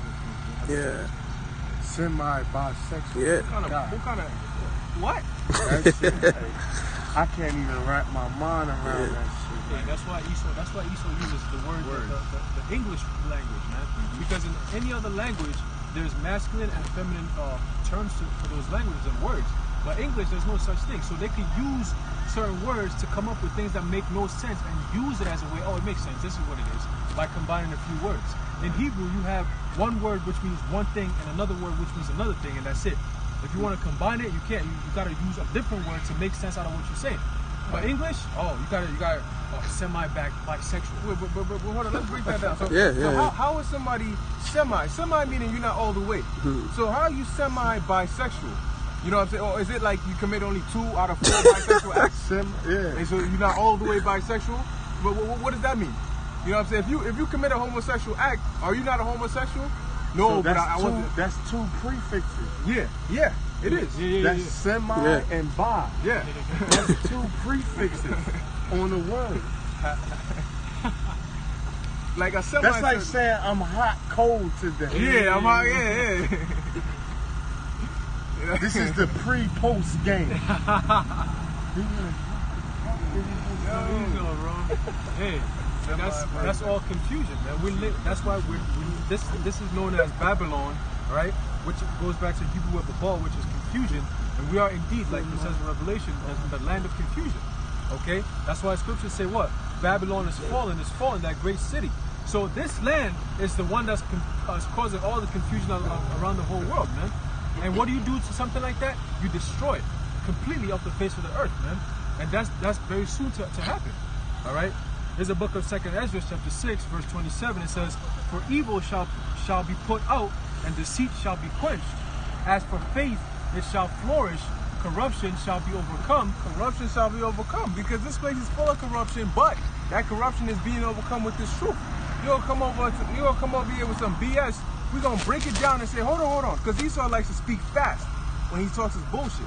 So we're gonna stop you, and then we're gonna address everything you're saying, and then we're gonna break it down and see, look, it's a hoax, it's BS. But he speaks fast with big words, so that you just, it's overwhelming. You can't understand it. And then he, all right, so sign here. Thank you. All right. That's how Esau, the fucking rats, get niggas with the record deal. They be talking fast. I sign right here. You don't gotta read the fine print, just sign. And they use words and languages that taps into your emotions and not really your thoughts. So they say things that makes you feel something but not really think about it. By the time you're done, they got your information and you be like, yo, what did I just, damn. You start calling them, yo, can you cancel this? Can you do this? I don't want to be a part of this no more. Yeah, you have to call this person so they can cancel. You be like, yo, 5 minutes ago, it took you 10 seconds to sign me up. Now you got me running around for 3 hours, 3 days, calling other people and they can't even help me. Hey, they do that so you could give up. Right. They do that with the unemployment. You can't get through. You just and all that shit, hoping you give up. That shit happened to me once. Just before I almost gave up, that shit came through. But they give you the runaround to discourage you. So you could get agitated and you get discouraged and you be like, man, fuck that shit. And the average person do it because they get frustrated and agitated, especially Eve, because Eve really not designed to deal with too much pressure. Hey, I'm sorry. This thing. So I looked it up. I looked it up, right? Okay. It says, Rakatha. semi-bisexual girl. Listen to the bullshit. A semi-bisexual girl is a girl who is sexually attracted to only a limited number of girls. It says, or girls, and does not consider herself a bisexual in the general sense. They're going to give an example. I overheard Christine say she'd fuck Christina Aguilera if she had a chance. I thought Christine was straight. Then the second guy says, nah, man, she's only a semi-bisexual girl. She only feels that way for Christina Aguilera. So that means that this chick, Christine, says that, damn, if I had the chance, I'd have sex with Rihanna. And you're going to say, wait, I thought you were straight. No, I'm straight, but I'm semi-bisexual because I don't want to sleep with girls. I just want to sleep with Rihanna, just specifically her. Thank you. You see why it doesn't make sense? If you want to sleep with a girl, that makes you what, a lesbian? Or you want to say, okay. Meaning I release my demon when the time is right. Thank you. Translation. When the time is right, I will release the demon. If the time not right, I'm not letting the demon out. Yep. That's all the fuck that means. Yeah, so that's the BS. You know what I'm saying? I like dudes. I don't like girls, but if I had this one girl, I'd sleep with her. So I'm semi-bisexual because I don't want to sleep with girls. I just want this one girl. What? That's confusion. But they would actually accept something like this. Now they're talking about no, stop using pronouns. You know what I'm saying? I gotta ask you, wait, I'm sorry, I can't call you sir. What would you like to be identified as? Yeah, there's no he. No he, she, none of that. You want to say I'm like the dude, I'm a white lesbian? Yeah, he said I'm a white lesbian. Meanwhile, he's a so-called black man, regular dude just in the street. And some faggot walked up to him and he's like, he had a sign. He said, I'm a white lesbian. And he said, sir, why are you discriminating against? He said, no. What are you? He said, I'm a man and I like men. I'm gay. He said, you're gay, but you're a man. You're a regular man. Do you think it makes sense to call yourself transgender? Meanwhile, I see that you're a man, but you identify as a woman. So if we're going by that logic, then as you can see, I'm a so-called black man, but I identify as a white lesbian. Oh, he was like, oh, that's discrimination. You can't say that. That makes no sense. He said, yo, what you're saying is exactly what I'm saying. You see how hypocritical you guys are, man? You weren't running around talking about equality, transgender rights, and all this extra shit. I identify as this. Meanwhile, you're physically that. Ain't that some confusion, bugged out shit, man? When you try to do it, it's a problem. See, he can come out and say, oh, I'm a man. But don't refer to me as a he. I identify as a she. Right. Oh, okay. I'm gonna come and tell you, well, I'm black, but I identify as a white lesbian. Right. No, you can't do that. No, what do you mean? You're discriminating. But you're not a woman, but you identify as a she. So if I'm not a white lesbian, but I want to identify as a white lesbian, why can't I do that? Right. You see, Esau knows it don't make sense. But this is the world we live in. That shit will have your mind. Yo, Esau's mad. Yeah, we about to end it with this precept. Continue 2nd Ezra 6, verse 28. It says, as for faith, it shall flourish. As for faith, it shall flourish. Corruption shall be overcome, and the truth which hath been so long without fruit shall be declared. The truth that has been so long without fruit shall be declared. And that's what we're seeing right now, man. Okay, that's the times we're in right now. And it's swallowing up this kingdom and it's overwhelming this place. And that's a beautiful thing, man. It's an ethnic cleansing. Okay? And that's what, hey, man, call Lawyer Howard Hashem El Shai for that, man. We once this place gets completely destroyed, man, that is it. All right? Peace everlasting. But anyway, we're going to end it off here. Lord willing, you were edified. You know, we want to give all praises, honor, and glory to Yahweh, Bahashem, Yahushai, Bahashem, Bukar Kodash. Next time, Shalom. Get it on.